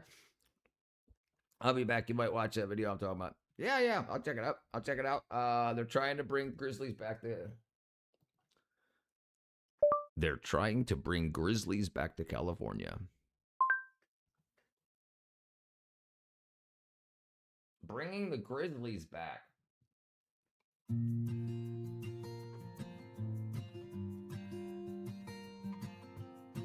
For a long time, people have assumed that grizzly bears in California only lived in the foothills, near the coast, and in the valleys. But our research has shown that they actually lived pretty much everywhere in the state except in the lowest and hottest deserts. California grizzlies were basically indistinguishable from grizzly bears in Yellowstone National Park and Glacier National Park. California grizzlies were ecosystem engineers, shaping nutrient cycling and soil aeration and seed dispersal.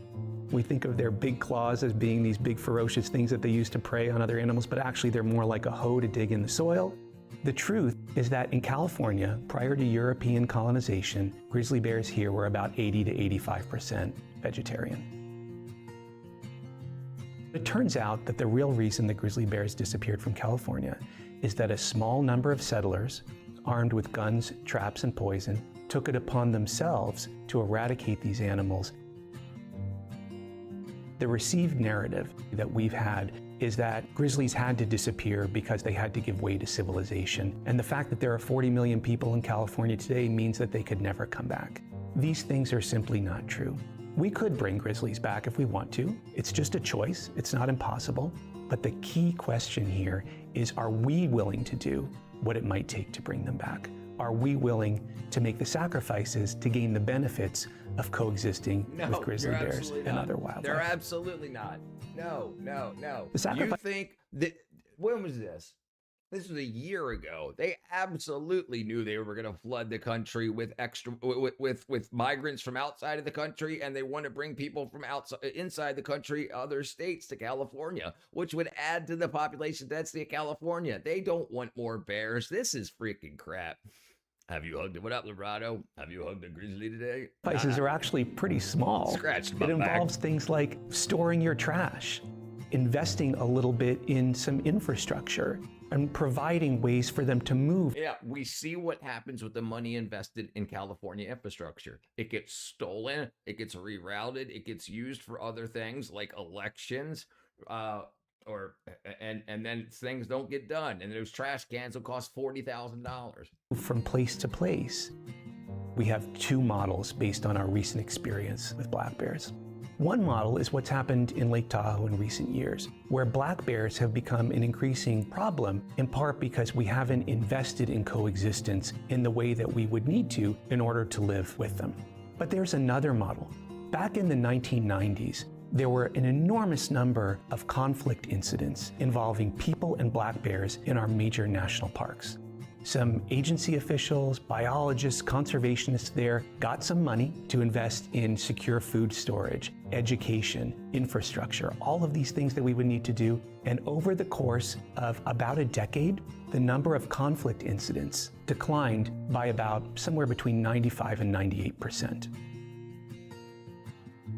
One of the most important things to realize about this story is that anything that we might do for grizzly bears in California would benefit many other species, whether that's restoring ecosystems, whether it's reconnecting patches of fragmented and isolated habitats, whether it's educating people and investing in infrastructure so that all of our food waste doesn't leak into ecosystems and cause so much trouble for so many other creatures. We don't know the extent to which some of those forests are suffering because they're lacking the seed dispersal and nutrients that were provided by some of the species that have either been driven to very low levels or disappeared entirely. That's something that we could get a better understanding of if we actually tried it in You let it all burn down. the future. What up? What up, Georgie? Yeah, I just can't, I can't take anything California says seriously anymore. They don't even care about the wildlife in the forest area to clean it up enough to not let it burn down when somebody throws a cigarette butt. They don't even do that much, and they want more money to start building more stuff to try to get the bears back. How about don't burn their homes down? How about do the work to keep their homes there with the money you've already got allotted to do it? I just don't believe it. California is really wackadoodle. Yeah, you're crazy, Georgie. She's crazy, and she got you crazy. It's driving me nuts. Pretty good. I think I've been Thank you. I've been sleeping early. Yeah, I'm about to sleep earlier today too. She said she was different because she microdosed her Pookie smoking. Yeah, that was your fault for believing her. That was your fault for believing her. That was an excuse she gave you. We should make the prisoners clean the highways again. So they do here in Georgia, in Coweta County. The prisoners clean the streets. The prisoners mow the lawns on the highways and whatnot. They go out and they do trash collection. If they want to get out of jail, like if they want to get out of prison to go outside in nature, they've got these jobs to do. And that's why our taxes are so much lower than places like California and other cities, other counties that pay other companies to do that. Because you're going to have crime. Crime's the thing. So how can you make it people that aren't violent criminals can come out to mow the lawn and clean it up? And it's a nice, beautiful place to live. I remember seeing them on. Yeah. I'll show you. Coweta County prisoner mowing lawn.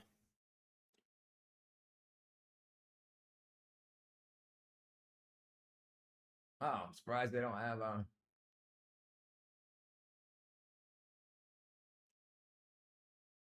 In Coweta County, incarcerated individuals at the Coweta County Prison participate in volunteer work programs that handle mowing, landscaping, right-of-way maintenance on public and county-owned properties.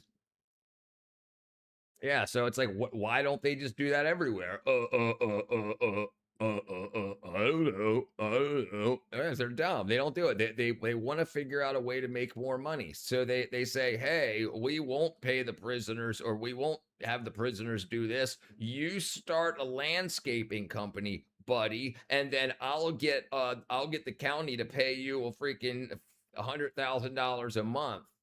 And that way you can now take something that was being done for pretty much free from the prisoners to now your buddy who helped get you elected has a freaking $1.2 million a year business that he didn't have before, but because you helped him get elected, he's good. They're taking government, and that's what they do. And the problem is California's done that so very far. All of these wackadoo regulations and these things that they were thinking about for the Bears, they want to say, okay, we need more money so I can hire people to teach people not to leave their trash around. But because that won't work, we also need money to build bear-proof trash cans. And then we need money for people to empty those trash cans that are specially trained from the people that I need money for to hire to teach you how to empty those trash cans. And they put layer after layer. Then there needs to be a guy, a corporation, a foundation or a organization to put the sticker on the trash can that says that this trash can's been inspected by the now new California bear-proof trash can inspection team.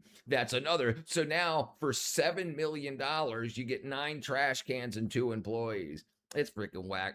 When Angela and I fell in love, she said clearly she was sober, looking for a job here, and I was getting an apartment. She was never sober, never. No, absolutely not. Absolutely not. Yeah, she's lying. She's a liar. Yeah. And the apartment be lost soon because she puts meth before me and her rent. Yep. They do that. Yep. That sucked. Yep. That's right. That sucks. Definitely sucks. You got to move on quick. You still craving for her attention is going to put you in bad places. You're going to hope she gets better and she'll just come back at some point and be like, I'm sober because I ran out of money. Can I hang out? And then you're going to wake up and your wallet's going to be gone. And then she's going to come back in a couple more months and be like, I'm sober again. I really want to make it up to you. You got a new wallet, right? What's your PIN number? Tell me if you love me, you'll tell me your PIN number. That's what's going to happen. Over and over and over and over again. Oh, baby, can't you see what I'm trying to say to you, darling? I'd rather have my blood sucked up by leeches. Leeches. Shove an ice pick under a toenail or two. Then spend one more minute with you. Yeah, sorry. That's how it goes, Doze. That's how it goes. Yeah, I don't date no drug addicts. I don't date recovered drug addicts. I don't date recovered prostitutes. I don't date. No. There's plenty of people out there. There's plenty of people. You don't have to deal with people that have pasts that can injure your future. You don't have to. It's not a requirement, even though TikTok will tell you it is.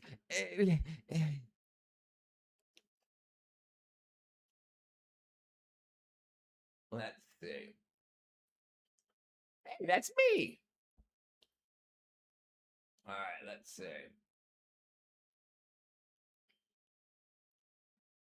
Shove an ice pick under a toenail or two. Ooh.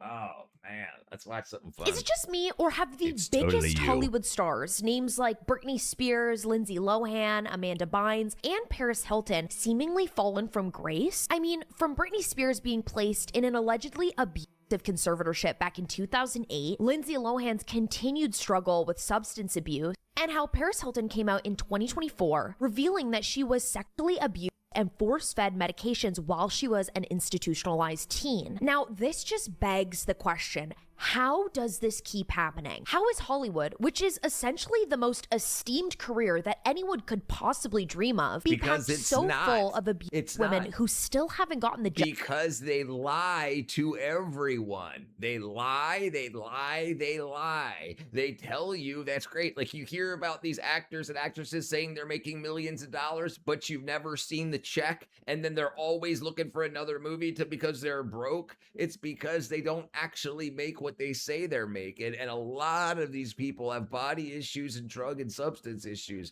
It's absolutely she was on I want to say either Disney or Nickelodeon. I think it was Nickelodeon.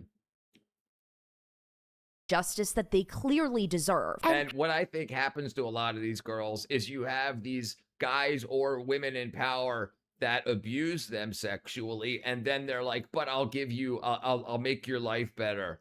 I'll make your life better. I'll do all this for you. And then they end up hurting other people. And then they're like, but it's because I was, yeah, it's a lie. And you see actors go crazy. Say, yes, it's absolute lie. The slime got her. What's up, Tara? How are their abusers still getting away with it? Well, you better buckle up and prepare yourselves for impact, because that is exactly what we're deep diving into today. And I hope you got your seatbelt on, because this is about to be a crazy ride. It's no secret that Hollywood has been completely corrupt since the very beginning. Yes. I mean, there's always been a correlation with young actresses somehow managing to find fame. And the thing is, so this is the way it works. You have people that are in the industry that work with the gangs and the mobs that have access to the drugs and the freaking, let's just say, forced prostitution. So then you get people like this. You can get them addicted to drugs, and if they're pretty, if they're hot, well, you can have sex with them a few times, and then when you get them into the movie industry, no wink, their money will be your money. They know that these girls will spend all their money on blow and parties, and you'll be the one that sells it to them, or your boy or whatever will be the one that sells it to them. So the hundreds of thousands of dollars that they spend on coke a year comes back to you. So you get them an acting job for $800,000 a year, and they spend a minimum of $100,000 on blow that you're getting, and then you're their management. So you're going to get 15% of everything they make plus all of their drug money. And they know this. They're like, oh, and you're hot, so I can get you in this teen film, but get accused for being crazy, and they're actually not. Yeah, it's all a show. It's all a show. And like it's so super obvious. It's so obvious. And you don't need. I live in a college town. We have noticed many young women getting pregnant, not really being true lives. So the dude leaves because he was just drunk and partying, but she wanted a baby. Yeah, they call that love. And then their lives get ruined because of it. Just take a look at Marilyn Monroe and Judy Garland, who were both famous actresses who would end up having their lives taken by barbiturate overdose. And they really aren't the only ones. It's unfortunately a tale as old as time. Yeah. Corrupt Hollywood who goes after the lives of people who sought out fame. And there are so many reasons as to why this might be. One of these is that everything that seems to happen in Hollywood is always plastered right in front of your face. Right. Crime and death are already pretty common in everyday life, but when it's connected to your favorite celebrity, that's when it kind of feels like Hollywood is just downright evil. But it seems to be far less about the filming industry and much more about money. You guessed it. Because all celebrities started from nothing. And in the snap of a finger, a lot of these celebs were suddenly shot into incredible fame. So imagine when you're just a completely normal person and not a random Nepo baby, and you just end up accessing a ton of wealth. There's actually a scientific phenomenon connected to this, and it is called sudden wealth syndrome. It's basically when people who are given tons of money end up developing emotional and behavioral affliction. And we've known about this for decades. So the people, the talent scouts, that's what they're looking for. They'll go to bars and they'll see the girl that goes into the bathroom 3 times in an hour to that, like, and okay, she's already willing to, so then, hey, maybe we can go home. Hey, you want to be in the movies? And then freaking, and then, okay, so here's some money. I'll take care of it. I'll get you set up. Here's 50 grand. Okay, blah, blah, blah. Set it through. There, now finally a contract. I get 15%. This guy gets 20%. Your makeup person gets this, and that. And they're all part of your main crew. So if you get 5 actors and actresses that are all giving you 15%, and then a certain percentage from makeup people, all the same crew of people, these people, the same thing happens in the music industry. That's why you have a small group of people that own a music industry, and they have lots of talent out there that are bringing their money back. And when you tour with addicts, they need to continue to get their substance of choice. So that's where you make a bunch of your money off of for as many years as you can. And then when they fall off and they're no longer making money, they're still coming to their regular sources to get their substances from. So you just drain them there. Happens in the sports industry, but basically with gambling. You find gambling addicts, and you say, like, you find them in high school or college, and then you say, hey, I can talk to your coach, I can give him 50 grand to make sure that you get into you get pushed towards getting into the NBA, and then you work it through. You work out a better contract because you say, hey, coach, if you can get him $50 million a year, he'll give you 5, he'll give me 5, and he's got a gambling problem, so we'll set this up on the side. We'll be his bookie, and then we'll take a portion of his wins and all of his losses. Yeah, it's all crazy. Yes. What up, the court? Yeah, and it's not people that go out there and work hard that make it, because the hardest working people don't make it. You've got to, if you want to be part of their crew, the only way to do it is to do it independent. But people don't want it. They want to be like, well, I can act. Great. Learn the business. Set yourself up so that you can profit from it. Learn how the next step up is, not just acting. I hope it works for you. Might like this way. We'll check it right after this. As a subcategory of abnormal psychology, sudden wealth syndrome is usually diagnosed by analyzing common symptoms, changes in relationships, and causes. Recognizable signs of sudden wealth syndrome commonly are emotional afflictions like distancing yourself from former relationships, paranoia about losing one's wealth, guilt, and the uncertainty or shock due to the unexpected fortune that they've received. Now, having access to tons of money and having absolutely no idea what to do with it is already bad enough. What makes it even worse is Hollywood makes it incredibly easy for a lot of these celebrities to gain access to drugs. Right. A girl hatched a murder plan, a mother for old property, and a mother died, hiring and killing for $10,000. Oh, jeez. Yes, sir, it is the core, brother. In a nightclub, the bass is booming, there's sweaty people dancing all over you. A club promoter comes by and hands you a random pill. This also could have been much more popularized back in the 80s, 90s, the early 2000s. Now it seems like Gen Z is more interested in like curling up with a book and making sure they're wearing their sunscreen. But back then, maybe you take it, you ponder for a moment, and you end up taking it anyway because you just want to have a fun night out. Maybe you're working all the time. A lot of these different celebrities and singers and actresses, they were worked to the bone, though they had a ton of money and their celebrity status was insane. I think a lot of them also wanted the sweet release of taking a moment off. Celebrities are inundated with offers to do drugs, either backstage or just recreationally, because you might end up with the wrong crowd as well. The entertainment industry draws the sort of people who want that kind of fame, which means some common traits in the industry might appear slightly less often in other industries. Of course, that's absolutely not to say that every person who wants to be famous is necessarily a bad individual, but somebody who is already very narcissistic and maybe even selfish is much more likely to so a lot of these girls, they're like you have a plastic surgeon part of your crew, and you get these girls and you're like, if your boobs were just a little bit bigger, if your cheeks were just a little bit, and you've got the money, you've already got your first acting role, but I can probably get you more. So then give him $100,000 to do your boobs instead of $5,000 somewhere else. And they add, because he's the best of the best. Because he's done 12 other freaking superstar actresses' boobs.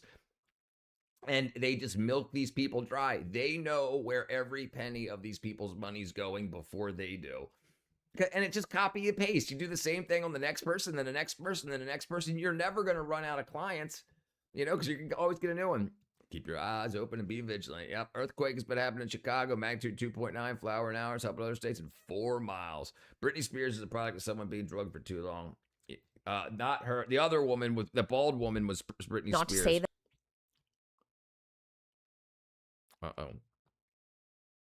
Where was had it? a ton of money and there's a moment off. Celebrity singers and actors just want to end maybe these club.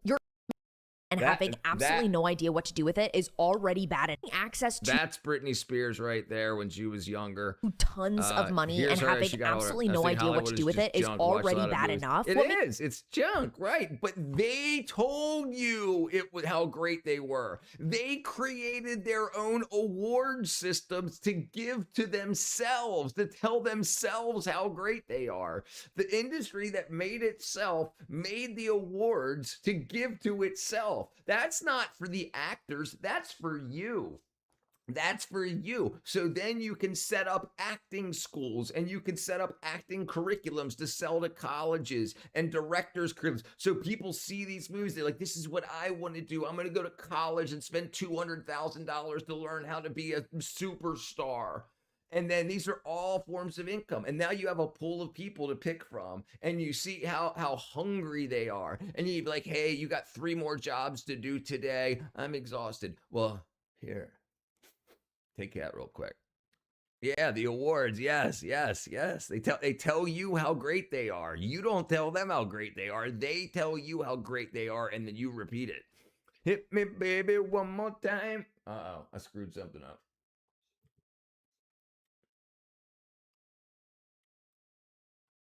Bad enough. What makes it even worse is a lot of these different celebrities and singers and actresses, they were worked to the bone, though they had a ton of money and their celebrity that's status. a big scam that people don't think about is the awards shows. Like, it's not you setting up an award show and say, hey, excuse me, Britney Spears, here's the 110th grade award of the best singer. No, it's the Academy that makes movies, giving it to the Academy that makes people in the Academy that makes movies. And you have to be part of their Academy. They're not going to be like, if I did something really good acting on a YouTube short, they're not going to call me and be like, hi, Richard, but you really deserve this. No, it's not the way it works. They're there telling you how great they are.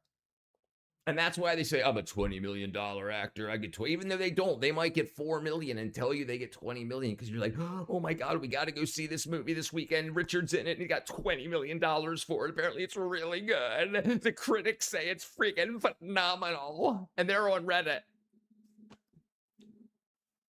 Was insane. I think a lot of them also wanted the sweet release of taking a moment off. Celebrities are inundated. Maturity in life is when you start to understand this. Then you start to understand politics and you start to understand that you only know a couple of politicians' names because of YouTube or TikTok or Twitter or Instagram or X or whatever. You don't know who they are because you looked up your local politicians. You only know because they're on the internet or on TV. But there's 100 senators and you might know 4 of their names because they argue on the internet to get your attention because they only make about $180,000 a year. So they make more money on the internet doing fake argumentation and stuff and then selling merch.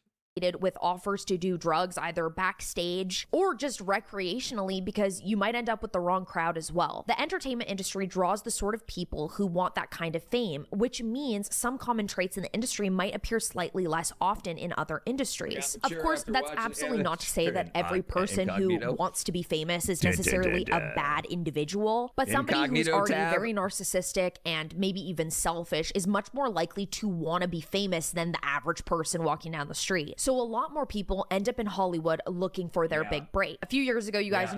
That's Amanda Bynes. This is before her meth addiction and after. She got that heart tattooed on her face. So some gangster was like, you're mine and you're going to get, and they do that. You see it a lot when you see girls like this that end up going downhill. Like they spend all of their money on these gangsters that are drug dealers. And then they spend all of their money and the only person keeping them high is their drug dealer boyfriend that then does stuff like this to make sure that they stay part of that crew. Because when that girl gets a job again, you want to make sure she's bringing her money back to you. It's pimp whore culture. Same thing. You loved her? Yeah, she's got some issues. Hopefully she's coming through it. I probably put out a music album. It was back in 2022. And I remember going to promote it in LA because I really wanted to be a singer. I wanted to be a musician. I wanted to make the big leap from YouTube into music. And the truth is, I got very disturbed when I started learning more and more about this industry that I seemed to so badly want to be a part of. The things that I started hearing people would be willing to do in order to get a step up, to be able to get to the next place. What I needed to do in order to sell my album, whether that meant I needed to sign my life away with a record label, whether that meant I needed to tour and open for a band that I didn't even like. At the time, it really made no sense to me, and it wasn't something that I had any interest in because it didn't align with who who I am as a person. And when I stepped into that world of LA and Hollywood, even for the like 3-4 weeks that I was there at that time, I really didn't like who I was surrounding myself with. I didn't like the energy. I feel like LA in general and Hollywood, I've said this before, it's a very dark and disturbed place. Though so many people find wonderful success there, you have... I still got the same question: how to define maturity? It falls to make irrational decisions and carrying over emotional sabotage. So maturity, basically, and there's a big scam. Like a lot of people tell women that they mature younger. Those are usually people that want access to young women. They're like, oh, it's okay. You're old enough now. Women mature faster than men. Women mature at the same speed of men when it comes to brain development and whatnot. They might get boobs before guys get boobs, because guys don't get boobs, but things like that happen because women have period and men don't. But it's like comparing apples to oranges. It's just crap. Maturity is having the ability to understand the world around you from your own point of view. You have to be able to understand emotional manipulation, know when you're being manipulated, understand the choices that you make now, how it'll affect your future. If you only worry about what happens in the next 10 minutes, you're immature. I want this cookie now. I don't want this cookie now. I want this woman now. I want this man now. But what if I get an STD? What if she gets pregnant? What if XYZ? Like, that stuff doesn't matter to people because I'll deal with that. You can take medication now for HIV to get it so low in your blood it's not even detectable. So who cares? So, like, people, these are immature people, and they're in Congress. Not only Hollywood, though, a violinist who tried to make an orchestra of Montreux was asked sexual favors. Absolutely. Yes. No. Anywhere where there's fame or a position of power. If you're into this pop culture stuff, then Hollywood and pop music is the epitome. If you're into orchestral music, then being part of the orchestra is the pinnacle. It's your life's dream. So yeah, that absolutely people are going to take advantage of that same way. Power. Yeah, I agree. What up, Scott? This is why I love EDM music, because the culture isn't as widespread. That's true. The girl, though, she was taking my messages into something else. I'm not sexually inclined. This is about the sad truth about the girls of Hollywood. Cowboy movies made all the pretty horses. I don't think I saw that. I'm holding my frame, but she seems impressed for no apparent reason. Although I've shared some trading ideas. Hey, take it slow, brother, and see what happens. Right. Yes. Immature people like power and attention, and they'll do anything for it. This is why you don't see older women becoming superstars, because they're not willing to be taken advantage of. And that's what this industry is. It's being taken advantage of. And then after you do something, you have sex with somebody you didn't want to have sex with, but you thought it's going to make your career step up a little faster. Then when it doesn't work, or after you realize that you were played, then you become that bitch, that hoe. Then you're banging everybody. I'm going to screw everybody I need to until I make this happen. And then you become a party girl. You end up at Diddy's house and shit like that. And it's the same thing time after time. Like, that's why this chick probably didn't make it. They want to know. And then the power trip guys that have sex with these girls want to put them in front of the world and basically be like, this is my girl. Or one of them. 93 and all the pretty horses. A Million Ways to Die at West. Seinfeld, master of your domain. That's right. Martina Hinge has lost some virginity to her lawyer. Jeez. No idea what these people do in order to get there. The entertainment industry in general is very high risk, high reward. The majority of people trying to get into the film industry, for example, will fail, and they'll risk a lot in the attempt to succeed. So the people who will try are typically the ones that'll go further than anybody else in order to get what they want. In some people, this is a super good trait, like they work really hard to get where they need to. But in other people, this can be a very bad trait. They're willing to risk breaking rules or doing terrible things in order to put them in the proper position and to get them exactly what they want. So again, not everybody in Hollywood is going to be willing to risk anything and do everything they can to get what they want, but the sort of people who are willing to do bad things are also the sort of people who are more likely to move to Hollywood and shoot their shot. Some moms who didn't make it pretty much sell off their daughters to be famous. Happens all the time. All the time. all the time. Listen, look at the 400,000 kids who came across the border during the Biden administration without adult supervision. How do you think they got to the border? They were sold. They were sold. So you have these young kids that were sold into this. Who do you think sold them?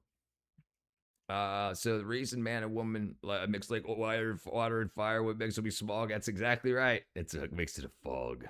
Yeah, it's sad. And it's been going on forever. Everybody knows, but they enjoy it so much.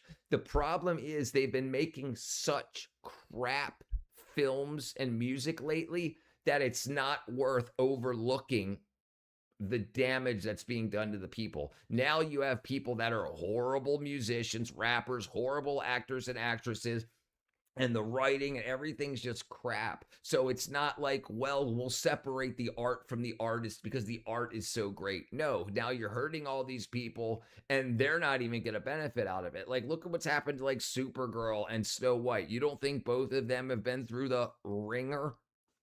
And then the films did absolute trash. So now they thought that I already did what I needed to do to get on screen. Yeah, but now you're not getting paid for it. Now that's done. And who's going to hire you again? And you're an absolute ass in front of everybody. And then so now whatever you did backstage to be able to get on stage is now going to be like, now you're going to be like, and then everybody that didn't watch that movie, like they did this with Barbie. They said if you didn't watch it, you were a misogynist. Like you were told that. If you didn't go watch Black Panther, you were a racist. Like you can't handle having a strong. And it's like this kind of stuff. Like you like emotionally manipulated. Like if you knew what I went through to get on that movie, you better watch it. And that's what you're seeing now. You're seeing the facade breaking. And in relation to women and proximity to fire, both things leave you burn. Tread cautiously. In the first place. That's my ex. Lastly, money and power tend to magnify all of your traits, but in particular, they actually magnify your negative traits because you're much less likely to face consequences for doing bad stuff. I think we all know people who aren't really good people, but still don't really do bad things. In Hollywood, George Lucas, Francis Ford Coppola studied Joseph Campbell and Art Rembrandt. Hollywood only makes things that have multiple financial revenue streams. Well, not just that, but because people bullied their ways into power. People bullied their ways into those positions, and then they couldn't perform on it. They were given this chance, this DEI chance, where you got all these gay people and trans people and stuff in these positions of power for video games and movies and whatnot, but they didn't come out with this new great movie that had that incorporated in. They said, we want you to know that Superman is gay. We're going to tell you that Batman was gay this whole time. So the whole time you were watching Batman, and now that we've got the IP, we're going to make him kiss another dude. So you got to be like, and this is what they say on X and stuff. They say shit like this. They want to ruin people's pasts. So it's like, okay. And then you can see what they're talking about, what she's talking about here, how a lot of these girls were sexually abused when they were young. Well, what do you think happened in this new era? These people's had their childhoods destroyed, so now they want to destroy straight people's childhoods. It's crazy. Ass thumbs up. Me? I'd rather not say. A couple. Let's do it like they do on the Discovery Channel. You and me, baby, ain't nothing but mammals, so let's do it like they do on the Discovery Channel. The veil of ignorance.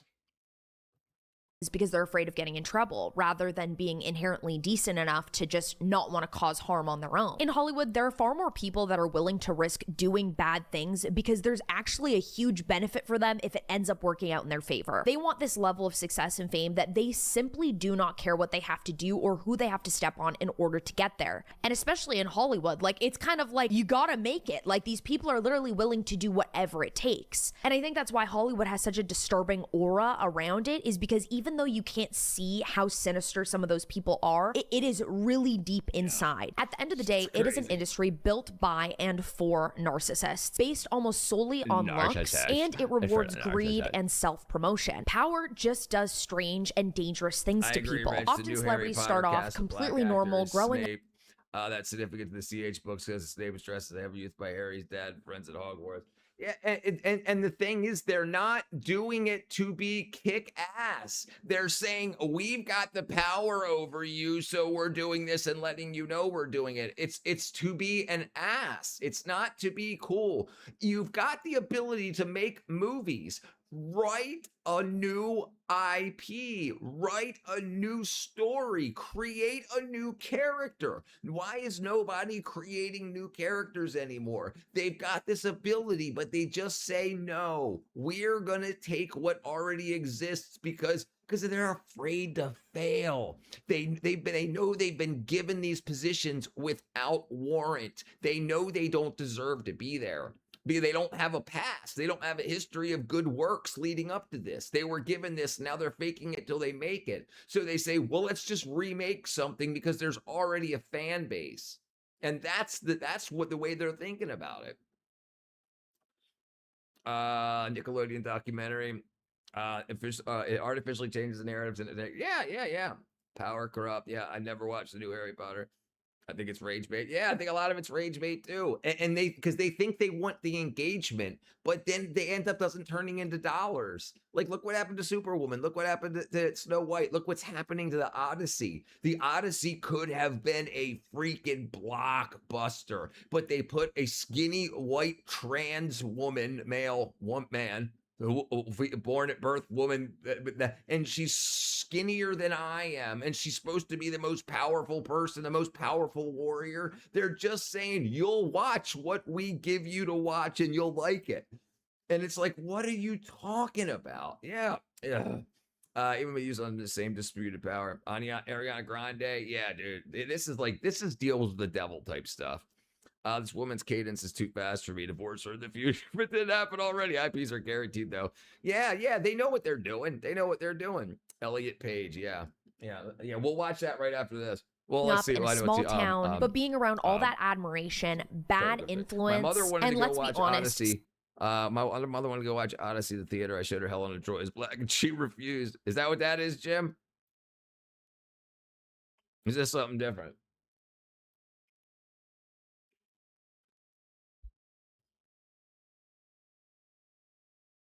Everybody wants to know, why'd you walk away? Oh, yeah. We'll get into that after this one. And drugs, it really goes to their heads and it changes the person that they once were. For celebrities like Lindsay Lohan, who has constantly struggled with substance abuse, we've seen it like on her old TV shows. Or what about Paris Hilton, who's been arrested multiple times for constantly driving under the influence? But what about the celebrities who have been seemingly taken advantage of, who have been abused by people in power and end up getting completely destroyed by the industry that loved them so much? While some celebrities destroy their own lives because of their own wealth, others are simply controlled. Now, you guys know I love a conspiracy, I love a tinfoil hat, but this is not that. We are obviously talking about Britney Spears. Britney was placed under conservatorship in 2008 following a series of highly publicized mental health struggles. Her family and legal team cited her erratic behavior and claimed she was in severe emotional, mental, and financial stress. This arrangement, splitting control of her estate and her personal life, lasted 13 years. Now, this disturbs me because Britney wasn't dead. There are people who you have to take control of their estate. There are things that and if you haven't checked off enough of the DEI list, you can't even be up for it. Regardless of the narrative, Godfather wouldn't qualify for best case. Right? Yes. Right? Yeah. And the thing is, they got the ability to be artificially put into power, and they're trying to change all the rules so they stay there. Need to get in order, and it falls on you because somebody like, say for example, Michael Jackson passes away. That falls on the shoulders of somebody else. This is a person who is alive, coherent, and is a real individual. But it makes me truly so angry because somebody who was literally America's sweetheart was clearly being very much taken advantage of. At first, the original agreement was approved as a temporary measure by Los Angeles court, but was subsequently extended. The legal framework behind the conservatorship was originally supposed to protect vulnerable adults with cognitive or severe psychiatric disabilities. However, during a 2021 court hearing, Britney revealed that she never actually wanted this conservatorship and allegedly it had become deeply abusive. She testified that the regime forced her to work, take medications against her will, prevented her from making personal healthcare and reproductive choices, and barred her from removing her father as the head of the arrangement. This ignited the global Free Britney movement. I mean, if you guys ever watch any old Britney Spears music videos, you watch her on that, like, she was on a show as a kid with Christina Aguilera, and it's like, how could you do this to such a, like, incredible performer, a powerful individual, and literally take all of her rights away? If anything, Mr. Spears, her father, is who I blame for why we... So it looks like they did the same thing, or they tried to do the same thing with, oh, damn it, what's his name? The black guy with the freaking titanium teeth. They drugged him too, and then tried to be like, if they could make it look like he was out of control, then they could take conservatorship. They could take control of his money, saying he doesn't know what he's doing. He's too crazy. So if they made him, and he said that the amount of lithium that they were prescribing him for his bipolar disorder, that he didn't even know if he had or not. They just told him he did. They said, you got to go see a doctor. He went to see a doctor. Doctor said, you got bipolar disorder. Take this much lithium every day. And then he looked up how much lithium it was, and it was way too much for like what you're supposed to take. They definitely drugged her for too long. Black Mirror told us they're not going to need it anymore. I'm just going to ask them for the rights to use your face for $5K. Yep. She's another one already getting looked at Disney's Channel. Poor kids, rich kids. Yeah, Kanye West. Yeah. Yep. We see Britney as we do today. Following a prolonged legal battle, the Los Angeles Superior Court ultimately terminated the conservatorship in November of 2021, returning control of her $60 million fortune and personal life to Britney. And rightfully so. This whole conservatorship is extraordinarily common in Hollywood, with actually Amanda Bynes having one too. Now, I do understand that through all the speculation specifically around Britney, there was the phase where she was shaving her head. There was so much going right. How can you know? It's a regular thing. It's a regular thing. Look, you have Britney's mom and dad who are the husband and wife of a super freaking powerful superstar, and the money that comes along with that. And then, and like you see, like blood's thicker than water, but money's thicker than blood. Irrespective of how good or bad good or bad we are, the world is merely discussed. They keep going down. Even people make appointments to pay visits the morning of 24 hours. It was hardly exploited. It's not a mystery. Like this shit on here. There was a lot happening with her kids. It just seemed like a very messy situation, but I feel like a conservatorship, specifically when we break it down word for word what the purpose of it was, she didn't need a conservatorship. Maybe she needed a little bit of love and support, somebody that actually cared for her. But what they wanted to do is completely take control of her finances. Let's break down the Free Britney movement and her conservatorship. This all started back in 2007 when Britney Spears suffered from a mental breakdown. A lot of people remember this time because this is when Britney Spears shaved her head. She was placed under a conservatorship, meaning that her father gained total control of everything from her finances to her life decisions. We learned many details about this today. The thing about conservatorships is that they're easy to get into, but they're almost impossible to get out of. And most of the time when people are in them, it's because they have dementia or they can't feed, dress, or house themselves. Britney has been stuck in this conservatorship for the last 13 years, and she's proved time and time again that she's more than fit to control her own life and decisions, including the fact that she's done a wildly successful Las Vegas residency. Britney Spears spoke in court today for 20 minutes, explaining that she was forced to take lithium, forced to do the Las Vegas residency, forced to take an IUD so that her and her boyfriend couldn't get pregnant, or she was on lithium also. That's freaking crazy. Well, if you take control of the finance for 18-year-old drug addicts, not always ruin their life. Right. No, I get it. Absolutely. I'm just saying that it happens a lot. And a lot of kids, like, they break away from their parents because of this stuff. And sometimes they end up dead, and sometimes they end up good people. I just bought the tariff green. Bam! Thank you, Hans. Overprotected. She made the right song.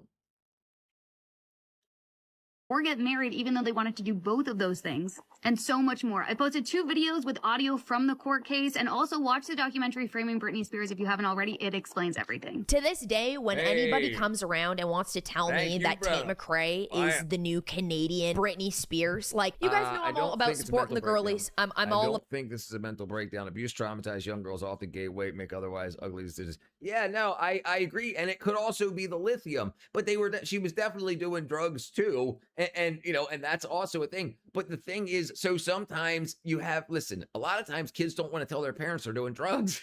You know, so then, you know, like, so our parents or whatever could be around to be like, hey, your personality's changing.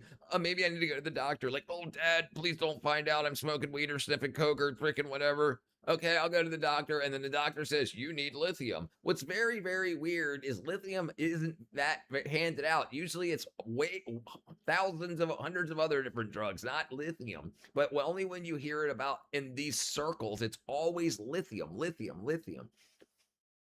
It wasn't a song, but her ordeal. Yeah, she could make it into a song and make a bunch of money. Ride or die. Love a Tate McRae. She could never be Britney Spears. Nobody could ever be Britney Spears. And what they did to her truly, like, breaks my heart to this day. Now, when it comes to Amanda Bynes and her conservatorship, Amanda Bynes was placed under conservatorship in 2013 due to severe mental health struggles, her substance abuse, and a series of erratic public incidents. Some of Amanda Bynes' alleged old tweets from a burner account are coming to light after the release of the docuseries Quiet on Set, which is streaming now on HBO Max, that sheds light on child stardom, specifically in Nickelodeon, and Dan Schneider and Brian Peck, and the abuse and trauma that these child stars went through. If you haven't yet, you need to go check out that docuseries. I have a few clips on my page right now of Drake Bell explaining the horrors that he went through. And of course, Amanda Bynes was so heavily immersed in Nickelodeon as a child star and working closely with these predators. So it makes me so sad. Like, before we even watch that or like even continue, like when I was a kid, this was my point from before. You have a small group of people that run all of these things. All of them. They're all using the same doctors. They're all and then now you'll have that doctor now has 3 doctors under him, but it's the same copy and paste thing. It ultimately boils down to a few people that are running this entire money-making operation, and they want to get as much money as they can out of all of these kids. Brian Peck, Josh Peck's dad. Coke's a hell of a drug for rich young women. They can get more and more sex. They think it's and think they are unhealthy until they lose their kidneys or something. Lithium is very numbing. I saw a guy on lithium once, and he was like one of those people you might think naivete and annoyingly nice. Wow. And I saw like the Amanda Bynes show. Like, his mom protected him from Hollywood slime. He stayed away from all the party drugs and abuse. Good. Thought as like a very outgoing young girl, that was like the dream. And I'm sure for Hilary Duff, Drake Bell, Amanda Bynes, Lindsay Lohan, you'll have casting calls, and it'll be like you'll have a mom take their daughter there, and they'll be like, Mr. Blah blah blah wants to see your daughter alone, and then they'll be like, Mom, I don't want to go, and she'll be like, go ahead, honey, it'll be fine, just do what the man says. Yeah, it happened, and then 7 or 8 times in an hour. You know, there's a bunch of women with their daughters sitting around trying to get apart. Yeah, it's absolutely freaking insanity. Probably was, being an actor, wanting to get into the industry, doing all of these amazing roles and being really good at what you do, but then they literally take advantage of you as a child. It is so unjust. It makes me so deeply angry now that I'm older, and it makes me sad I even supported those shows. Like, we should have gave them no numbers, but Amanda Bynes was a star. Think about OnlyFans, okay? None of the girls that make millions of dollars on OnlyFans are their own managers.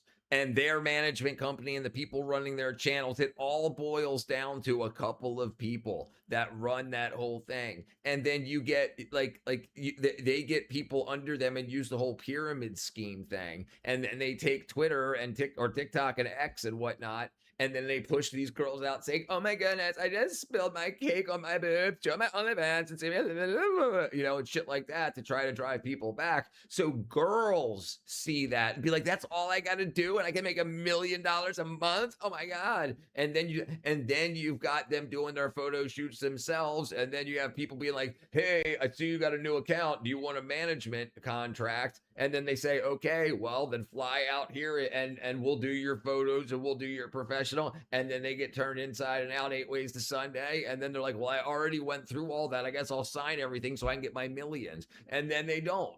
And then anything, if they do make any money, part of it goes to whoever they signed up under in the pyramid scheme. And the rest of it goes to their marketing and whatnot. And then they'll have guys buy houses or part of this conglomeration that will buy a house that'll have like 5 women in it, and each of them are paying $10,000 a month, but the whole house is only like $20,000 a month. So they're just draining these women's income, and it always goes up and then down as novelty wears off on the internet. There's always going to be a girl just as hot as you or hotter or just newer.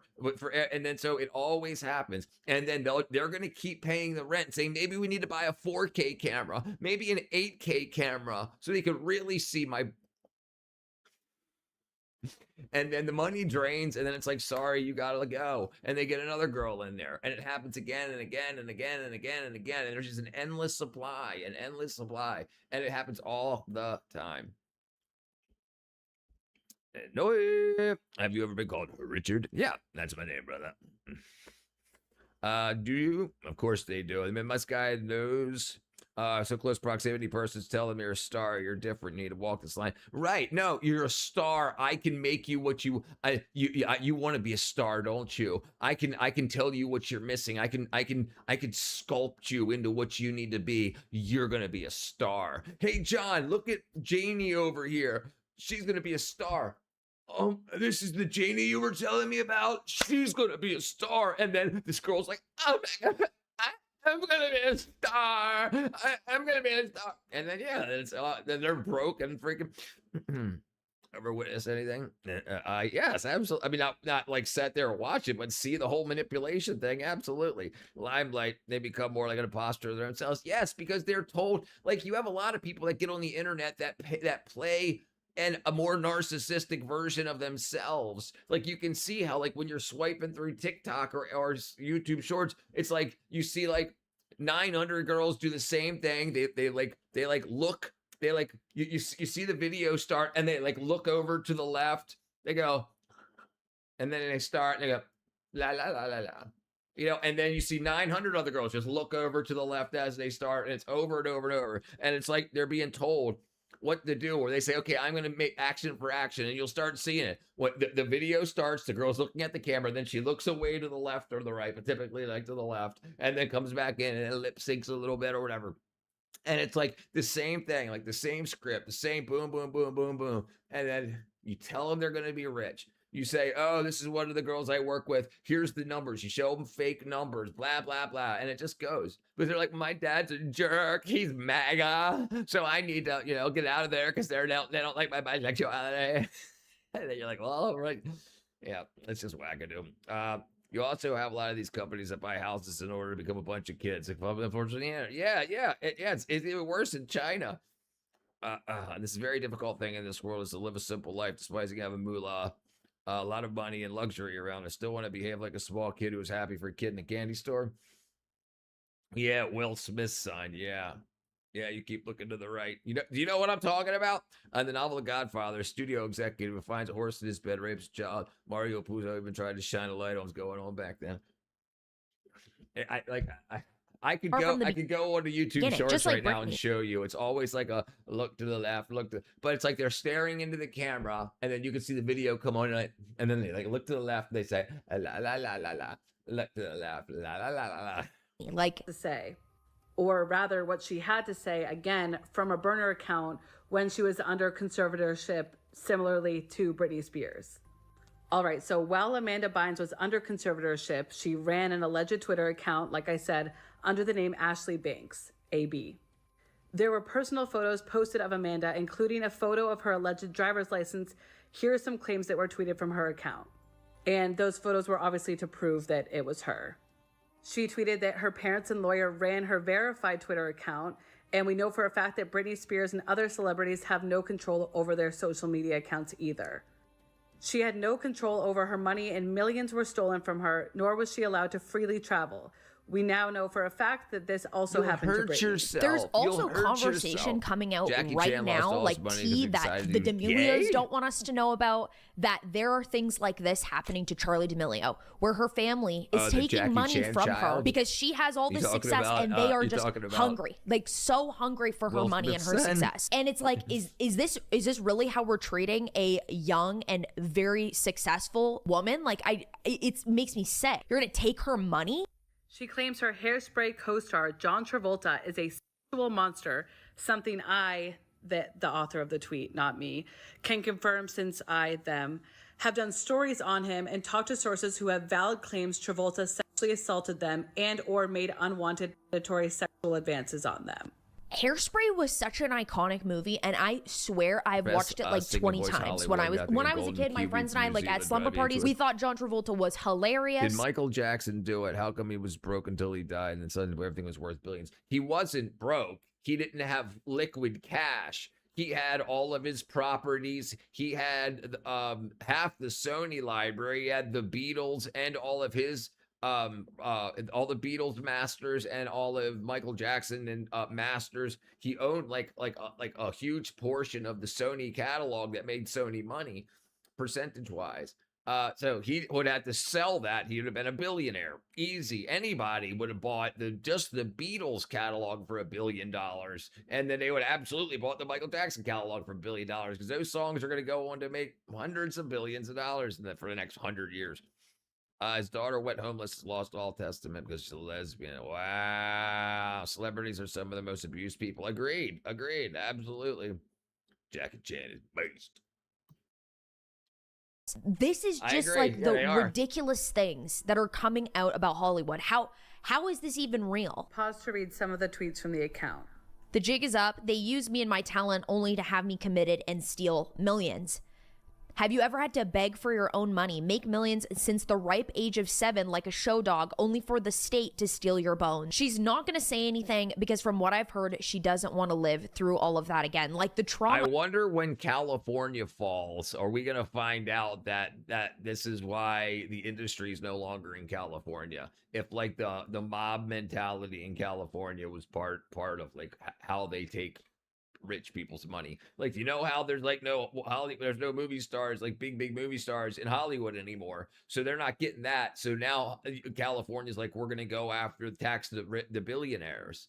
Well, they used to somehow get a percent of all these people's money, plus the not exactly the wealth tax, but the taxes and what you required to be for SAG and other. So they used to have they used to have millions of millionaires in Hollywood that California was getting a piece off of. That's all gone. So like most of them live here, like in the Atlanta area. So now they're trying to say, oh, well, a bunch of companies left also. So now they're trying to get money from the billionaires, tax the billionaires, but they're just going to spend it. There's a trend in California where people put you under conservatorship against your will, and wealth goes to someone else, usually control. That's what this is about, real. Yeah, it's dead. It's absolutely dead. Is crazy. People are saying that she had a lobotomy like Rosemary Kennedy. Have you heard anything about this? Honestly, more on that later. How is a conservatorship legal? It only makes sense that it's legal if this individual is completely like incapacitated. If somebody has to take the reins and help. But in the way that it was put onto Amanda and put onto Britney Spears, it makes literally no sense. These were still people who were alive, like they could make their own thoughts. They could put 2 and 2 together, though they maybe needed help, but only because of the stuff that you did to them. Now, in the documentary Quiet on Set, The Dark Side of Children's TV, they had featured testimonies from former crew members claiming that the two had an unusually close relationship when Amanda was a young teenager, including claims of physical closeness and Schneider taking an active role in her personal life. Hi, welcome to Night Koozie. Today my special guest is the executive producer of The Amanda Show, Dan Schneider. Hi. Now, you're the executive producer of the show. Yes, I'm the executive Oregon producer and and Washington the head wouldn't be writer. exactly California. No, it makes sense. They're being taken advantage of. Cocaine boys. Yep. Yes, Colombo's I wrote this whole conversation that we're having right now. Lady lives like Candyland. Sign her. Yeah. Can we have an IC before sent to the executive producer? IC? No, IC doesn't. IC now sent to the executive. Hi, welcome to my jacuzzi. Today my special guest is the executive producer of the Amanda Show, Dan Schneider. Hi. Now, you're the executive producer of the show? Yeah, I am the executive producer and I'm the head writer. You actually wrote the words you're saying to each other right now?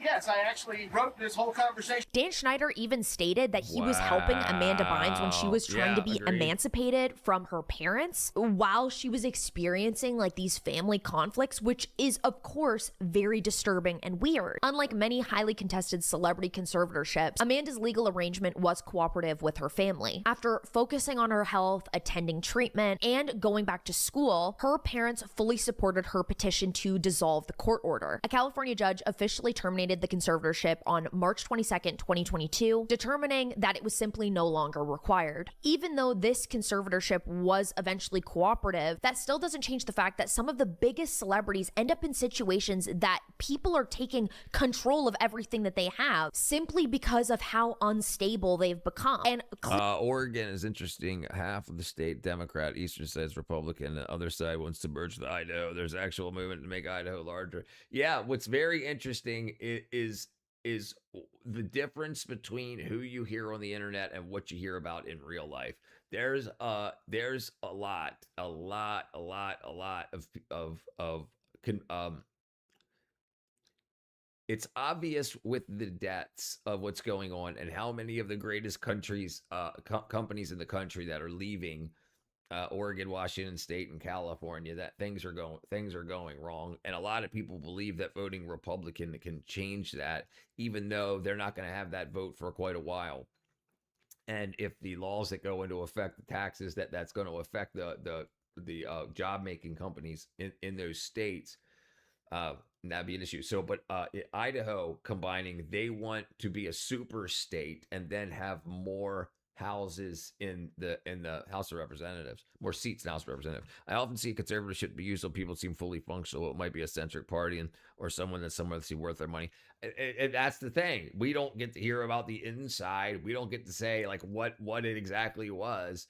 Like, why is it that the state or someone took control of the money, and where did it all go? Because what can often happen is you can have like say me and you, like say I'm your manager, and you make a bunch of money, and then I say, hey, you should hang out with this guy, he's cool, and slowly this guy introduces you to blow, and you start doing drugs, and then I say, and I go to the government and I say, oh no, he's acting silly, I think he's gonna hurt himself, whatever, and I get you on a conservatorship. I can guide what happens to your money. And then if you come back and you be like, oh, what's going on? I'd be like, look, the producers are worried that you'll do something bad, so they're more likely to hire you if we can get this conservatorship to show that you're serious. You're serious about that you want to be a superstar. So okay, I'll sign on to this conservatorship because I need more work. I need to be a superstar. So then you sign that over, and then now somebody else. Then my buddy Mark can then set up a fake account with a fake company or a real company that can offer fake bills to that. And then to you or to the guy that's under a conservatorship. And then I could say, oh, this guy needs to be paid $1 million. Hold on one second.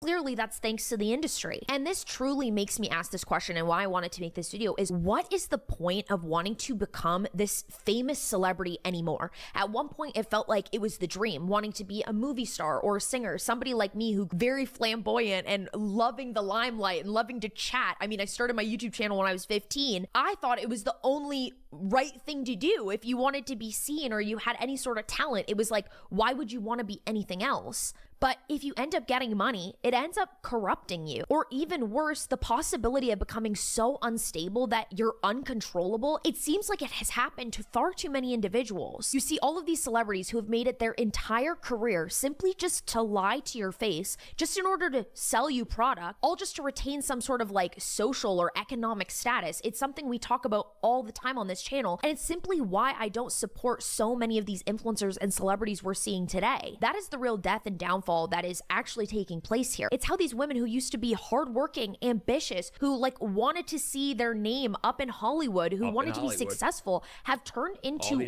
walking zombies. They've all become shells. So if I have a company that I work with that say they do something for you driving or whatever, and then they can say, hey, conservatorship, Hans owes me $100,000 for this, and then, you know, how would they know? There's $1 million to go in and out every couple of months. It just gets lost in the mix, and they pick it off here and there. Sign a contract. Now that you're the conservator, sign the contract. Yeah, it's all wackadoodle. Let's wish the society must be aware of what's going on behind those shiny gatherings, parties, and success stories. Yep. It's coming out slowly but surely. Humanity really just did pass the childhood phase, and it's now in a period of disillusion. Thanks, Internet. We made our heroes and explained the trickery behind the magic are now discussed. You know?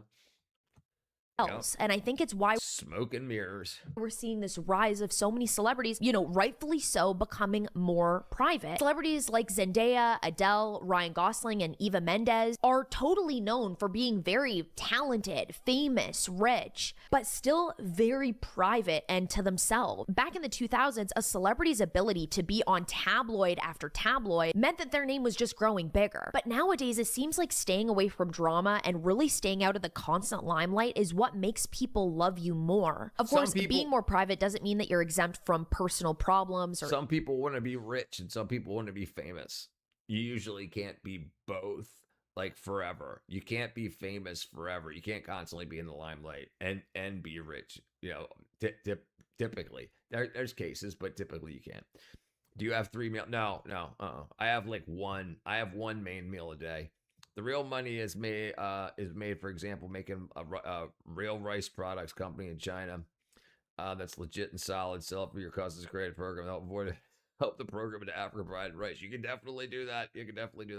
Now, so I eat one meal a day, usually around 2 o'clock in the afternoon, and then I'll have a snack around 10 p.m. 10 to 12 p.m. When I'm right about to finish streaming, I'll eat some graham crackers. It's just a very small snack. Rich, Mike, I was watching my cousin's video yesterday. That film has been one of the greatest comedies of all time. That's a really good one. I like my favorite comedy film is probably like the original Ghostbusters was good. I liked freaking I liked Stripes. I liked Fletch. But my favorite comedy of all time.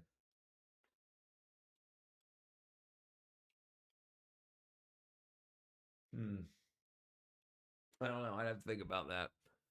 Yeah, it saves a lot of time. Life of Brian. Yeah, that was a good movie too.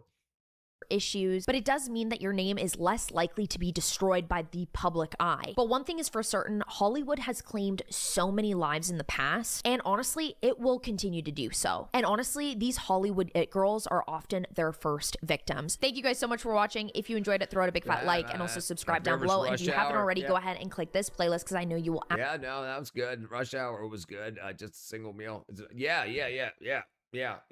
Listen, you don't necessarily need. There's a misconception that food is energy, okay? There's energy in food, but not all food is energy. Not everything that makes up food is actually helpful for your body. Like, so if you make sure that you're getting the proper amount of vitamins and minerals, it's not as necessary, at least to me, it's not as necessary to have the amount of sodium, fats,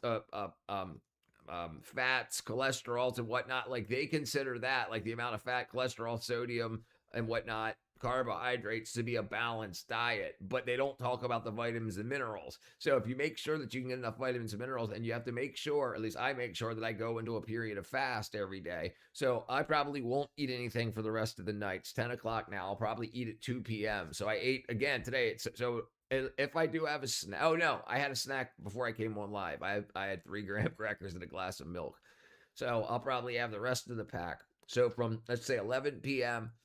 to 11 a.m. will be 12 hours. So 15 hours from now, I'll eat again. Yeah, brother.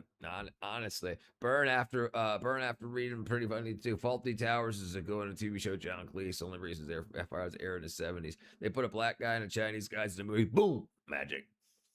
Do you ever need a compensate for protein for energy? No, no. I eat steak and stuff. I eat like real meals. Yeah, I had like a steak sub, like a real steak sub, not with like minute steak, with freaking actual hunks of steak. I'll eat steak. I'll eat like chicken breast, dark meat. I eat a lot of protein. What up, Abdul, brother? My dreams are full of tension and anxiety, even though life is adorable. Good, brother. Your dreams are full of tension and anxiety? Wow. Yeah, I used to have anxious dreams. I don't remember why back in the day. I was probably in my 20s. I'm in my 40s, almost 49 now. Super Troopers is definitely a good one. Super Troopers is definitely a good one. Let's see. Dude, man, Revenge of the Nerds, those were freaking great. Those were great, dude. Bob and Doug McKenzie, the freaking Take Off, You Hoser. The Great White North, what's that called? Strange Brew, great freaking movie. Yeah, man, some great movies out there. And what lately, what in the past 10 years, was there a freaking kick-ass comedy in the past 10 years? Did you lose your heaven pass? Yeah, Nerds was great. Yeah, that was great. All right, let's see. I'll let you watch. I got to take a leak. Hold on. From $50 million. Well, I wasn't walking away from the money. Yeah. I was walking away from the circumstances that were coming with the newfound plateau. Yeah. It takes a while when you punch through to adjust to the atmosphere. Mm-hmm. It was completely outside of my frame of reference. I've been in show business since I was 14, and I've heard the stories of what happens, and I've seen these kinds of things play out in front of me. Okay. When you say you heard the stories, what do you mean? What stories? I mean, you see it before. Look, Mariah Carey made a $100 million deal, and 3 months later, she's all of a sudden mysteriously crazy. Or Martin Lawrence punches through, and he's waving a gun on the street screaming, "They're trying to kill me." Yeah. Yeah, we hear those stories. And it always happens around the time of their career where it seems as though they're crossing over the next plateau. Yeah. Would you say you lost your mind, sort of?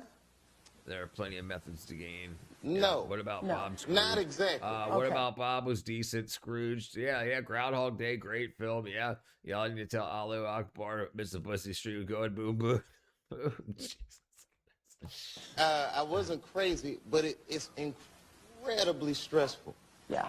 And I felt like in a lot of instances, wanted him on the lithium. I was deliberately being put through stress because, when you're a guy that generates money, people have a vested interest in controlling. Yeah.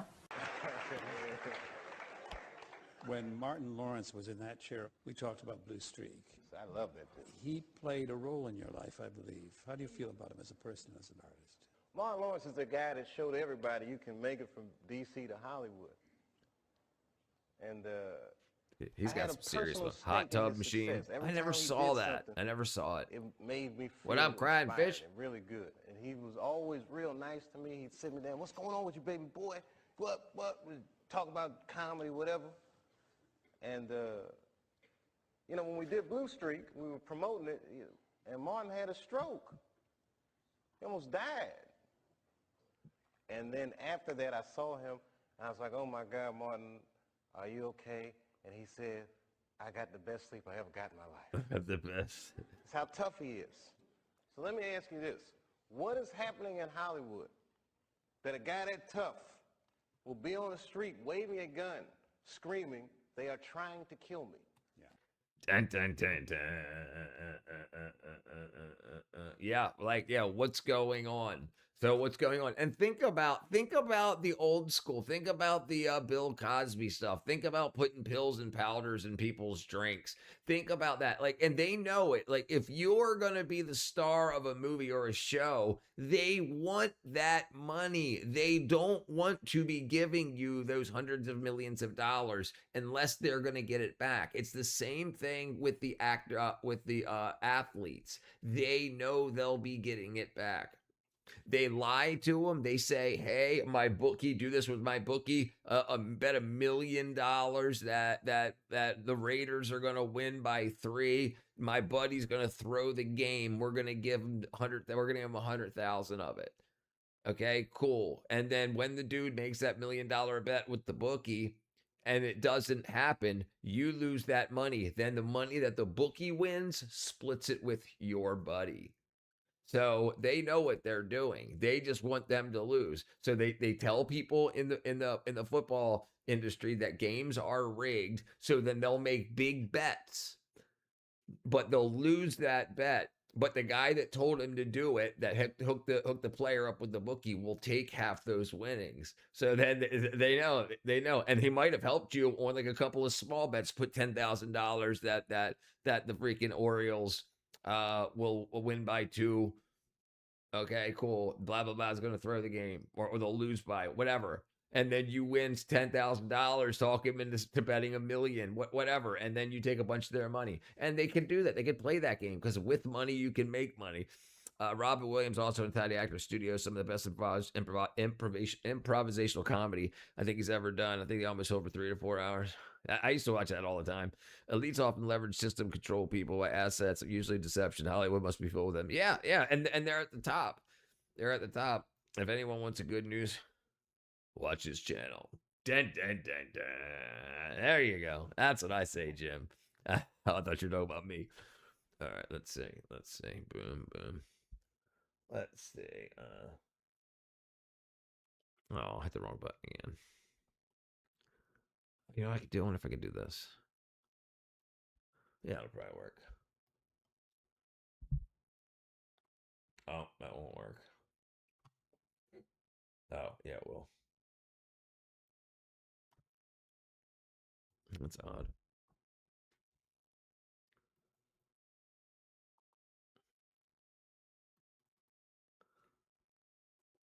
Is that it? This guy. Okay, sorry. I haven't received my Playgirl Space Cow. His ride to work ends in a life-threatening situation with this state trooper. This is a wild story. Kenny Franklin is a man from Tampa, Florida. One morning, he calls an Uber to get to work. The Uber picks him up.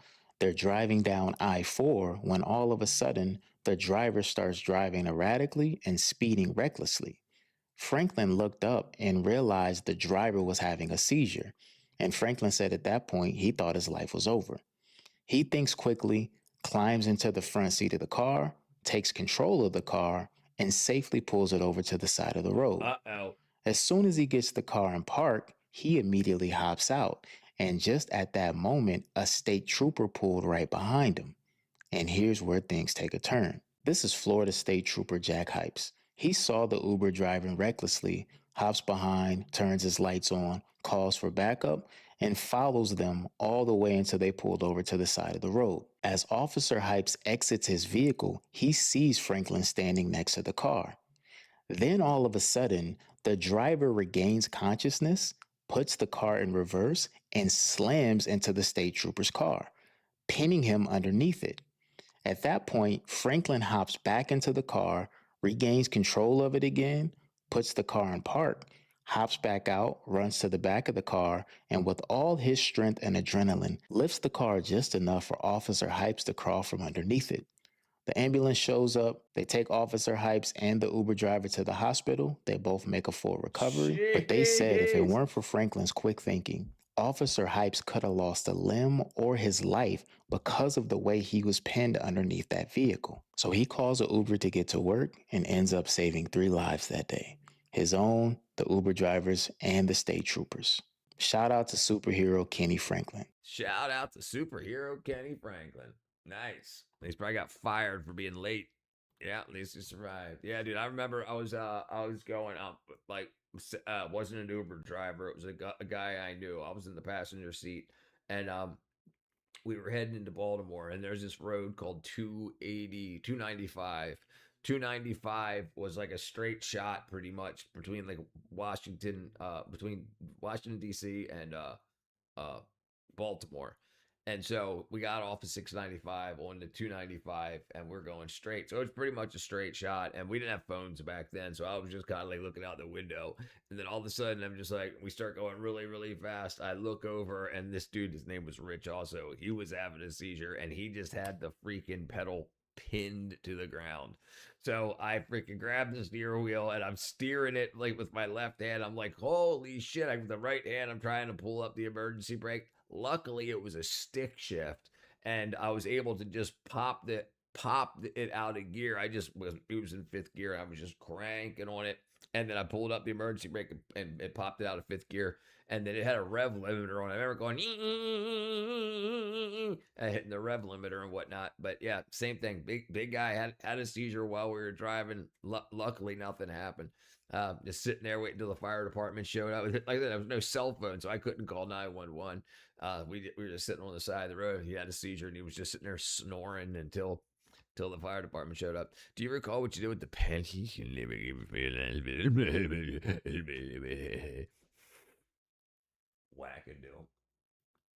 Wackadoo. All right, let's see what we got going on here. With a bottle of dark rum. Oh, man. America, is this normal?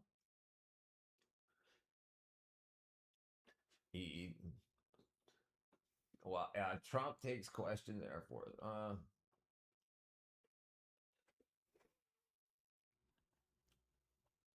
right, where are we at? All right, let's watch something chill. I'm ready to call it a night. We'll watch something chill, wind down with. All right, here we go. We were talking early about reactions are comparing Christopher Nolan's The Odyssey to Lord of the Rings. No way. Oh man, I don't even know what to say. The dislikes on the so let me see this now. 653,000 dislike-a-rooskies. So this is the most iconic character I played is Helena Troy, and she's known for her beauty. Yeah. But my big question is, who's the woman behind the beauty? You know, because when that's all you're known for, that must be burdensome. Yeah. Of course it's a burden. They started a whole war over you. Like there's people that are getting killed because of you. There's many other things going on than just my beauty, right? Absolutely. He's saying, like, listen, I played the most beautiful woman in the world, but who's the woman behind that character? That's me. Do you understand how awesome I am? Do you not understand how awesome I am? I'm a whole package. It's like, jeez, it's you should have a shirt that uses the expression. I do, brother. 110thgrade.com. 110thgrade.com. Yeah, I do.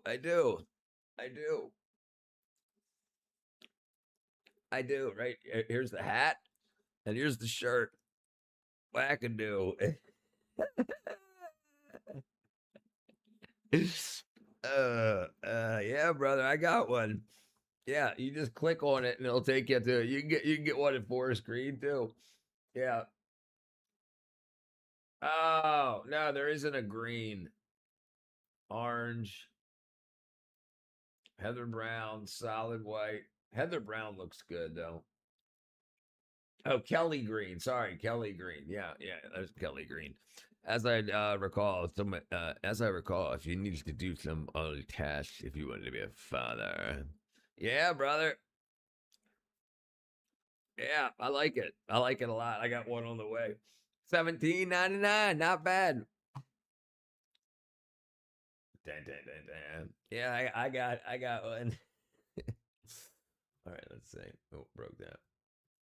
Absolutely. Yeah. So There how you do you go, feel brother. about the Thank you, screen Hans. time given to these What would you say to Homer? women, considering how little The screen time given a woman? And then do you lean forward and look at him like that? Yes, like, The funniest thing about this clip to me is this guy.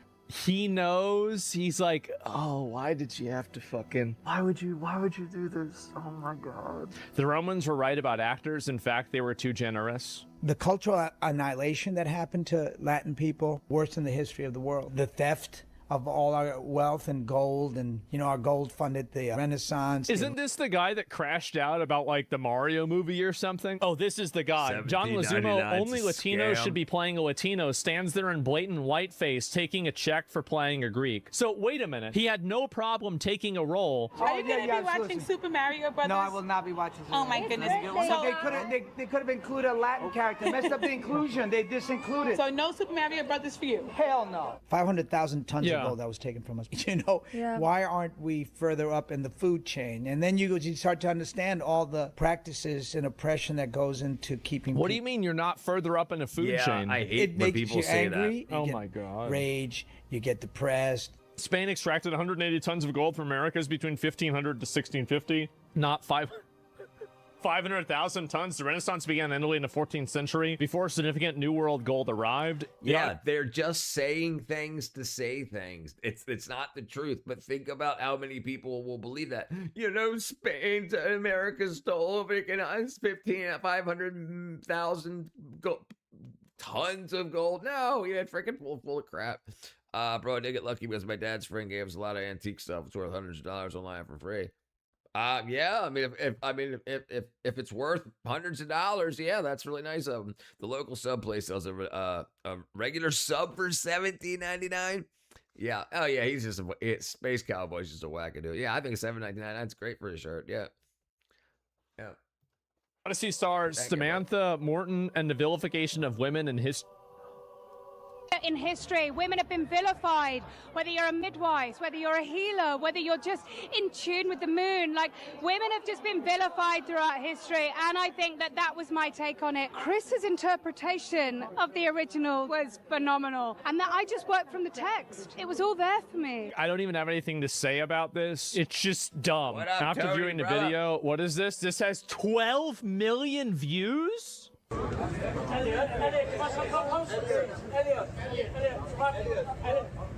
at that. She's 5'2" or 5'4", and she's playing a Greek god. He's playing a Greek god. Look at the guy's face, bro. 5'2". I'm sure women couldn't even speak her out. Just enjoy today, yeah? Just enjoy.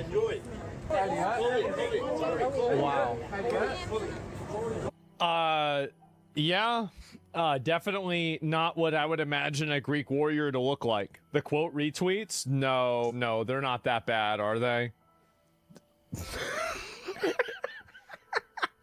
19 million views. And there's no comments. Isn't that weird? Out of 19 million people that saw this, not a single person wanted to leave a reply.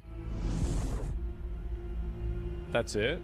This is literally it? The fact that they had to turn off comments because people are being so transphobic towards Elliot makes me so miserable, bro. Inside of you having a conversation around this in the English language, this is the most favorable the world is to this ideology. Imagine showing this to people in China. Imagine showing this to people in Africa. There's Right. These people need reasons for why they changed the movie, why they changed the book to the movie. They need to say, oh, the reason was women have been vilified, so we needed to right this injustice. So then they think that there's a world full of activists out there that'll be like, oh, I gotta see this to make sure to see this cultural wrong done right.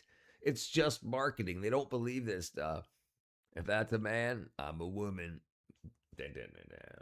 a billion people in Africa. Like, if you want to have an actual Greek warrior, you shouldn't be looking at a 5'2", 120-pound person. Christopher Nolan explains why the Odyssey characters speak in modern English over Homer's ancient dialogue. My dad is coming home. They're pining for a daddy you didn't even know. Let's go! I wanted the language that has emotional, not intellectual meaning to people. Maybe I was being naive. It might bite me in the ass, but I wanted an earthly narrative. To me, this was a no-brainer. I understand what his point is, but I actually totally disagree with it. I think that using the old fantasy version of English, I think that that actually adds more emotional weight to things. You just go back and watch the Ten Commandments. You go back and watch Ben-Hur. You go back and watch Lawrence of Arabia. People remember the dialogue. It's memorable. The Odyssey is a staggering achievement at both spectacle. Even terrifying set pieces look like no one completely embraced the horrors of Greek mythology. Tastefully recontextualized the story for modern day. Oh man. I'm not an influencer. I'm just a humble interviewer. I will say this about the Odyssey. It's an astonishing spectacle and a brilliant subversive adaptation. Subversive is the worst word that I want to hear whenever I'm listening to a review of the Odyssey. And this guy, wait a minute. Yeah, on muting this, for what it's worth, clarification, Nolan's adaptation is subversive and modern through his characterization of Odysseus, a portrait with shades of Oppenheimer, but good to know so many people still care about the classics. Yeah, because people don't want to have, like, I don't want it to be subversive. Why does it have to be subversive? Why does everything have to subvert expectations? Right. Why can't some things just simply... So what they're trying to do is they're trying to say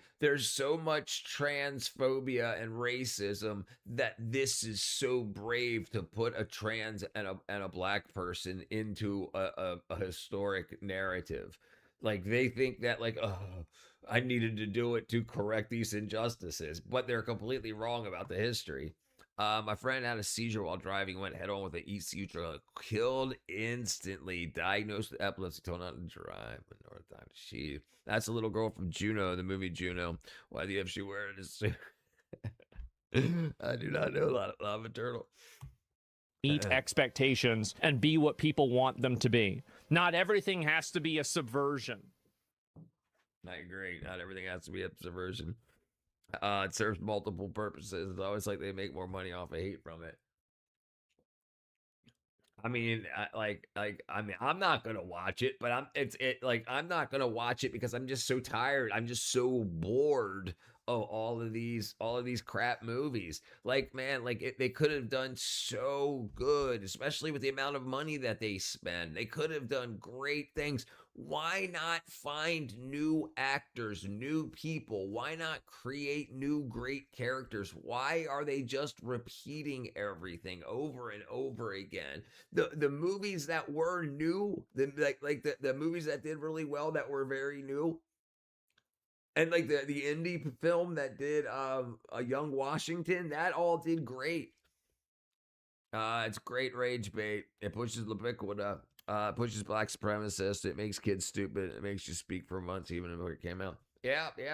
It works. I mean, but they end up not doing well. I mean, this might, but I mean, 620,000 dislikes is freaking John Goldbody. And I've been wrong. I've been down, been to the bottom, every bottom. These 5 words in my head scream, finish it, chat. I don't know. And I've been going wrong. I've been down. I've been from the bottom of every bottle. John Bon Jovi. John Bongovoy. John Goldbody. What's the last 5 words? Dude, the best Odyssey adaptation was movie Oh Brother Where Art Thou? Right. Great freaking movie. Great movie. Funny, witty, well made, with like great like dialogue. Absolutely great freaking movie. Yeah, why did they have to do this? And why did they have to do the wimpy guy for the freaking hero? It's so crazy. Because they don't need you to like the movie. They just need to be on the topic so all the normals will spend $17 to watch it. Alcohol abuse, that is. Once you pay their job, it's like no matter how you like the movie. Well, I mean, a lot of them get paid on percentage of how the movie does. Are we having fun yet? John Goldbody. Thank you, brother. It's been longer than 1 month. Yeah, what's going on with that? Thank you for the membership, brother. Thank you, my brother. Make sure I get this in here. Bam. Thank you, Q Life. In a bottle of dark rum. Giant crying fish is the winner. how the movie does equals how many tickets it sells. Yeah. Oh, what did you say? They don't need you. They just need to become a topic to the north. Right. Okay. Yeah. I wasn't thinking ticket sales for some reason. I was thinking the more people that see the. I was thinking more people that see the trailer. I don't know why I was thinking that. I agree that could be made up properly. That could be made properly. It's like they ruined as much as they could. It's like they're doing it on purpose. They know. Listen, movies haven't just been invented. It's not like movies are AI. It's not like it's a new technology and they're trying to figure out how to use it. Storytelling is as old as man. They know how to tell stories. They're professionals at it. They've done great work. It's just like, yeah, they know. Trust me, he knew. And listen, everybody that was an extra, everybody that was a cameraman, bam, in honor of Crying Fish. John Goldbody. Bam. Thank you, John Goldbody. Yeah. Bam. No, where was I? Somewhere about it. They know how to tell stories. They know how to make movies. They know how to make blockbusters. They absolutely do. They know what you want to see on screen. You want to see a big freaking guy beating up a freaking monster and losing his loved one and going to not some freaking wackadoo. Bam. Agreed. Yeah. Let me take care of this too while I'm at it. All right, I appreciate you guys being here. I'm gonna call it a night. In here in just a minute. John Gold. But I appreciate y'all hanging out here. I really do. I love y'all. I got some work to do tomorrow. I gotta hang 5 sheets of drywall, tape it, mud it. Then sand it the day after, then skim it, and then sand it and paint it the day after that. Not going to be fun. But I love y'all. I'll see you guys tomorrow. I appreciate y'all hanging out. Thank you, John Goldbody, brother. Thank you, Hans, for the shirt purchase. I appreciate it.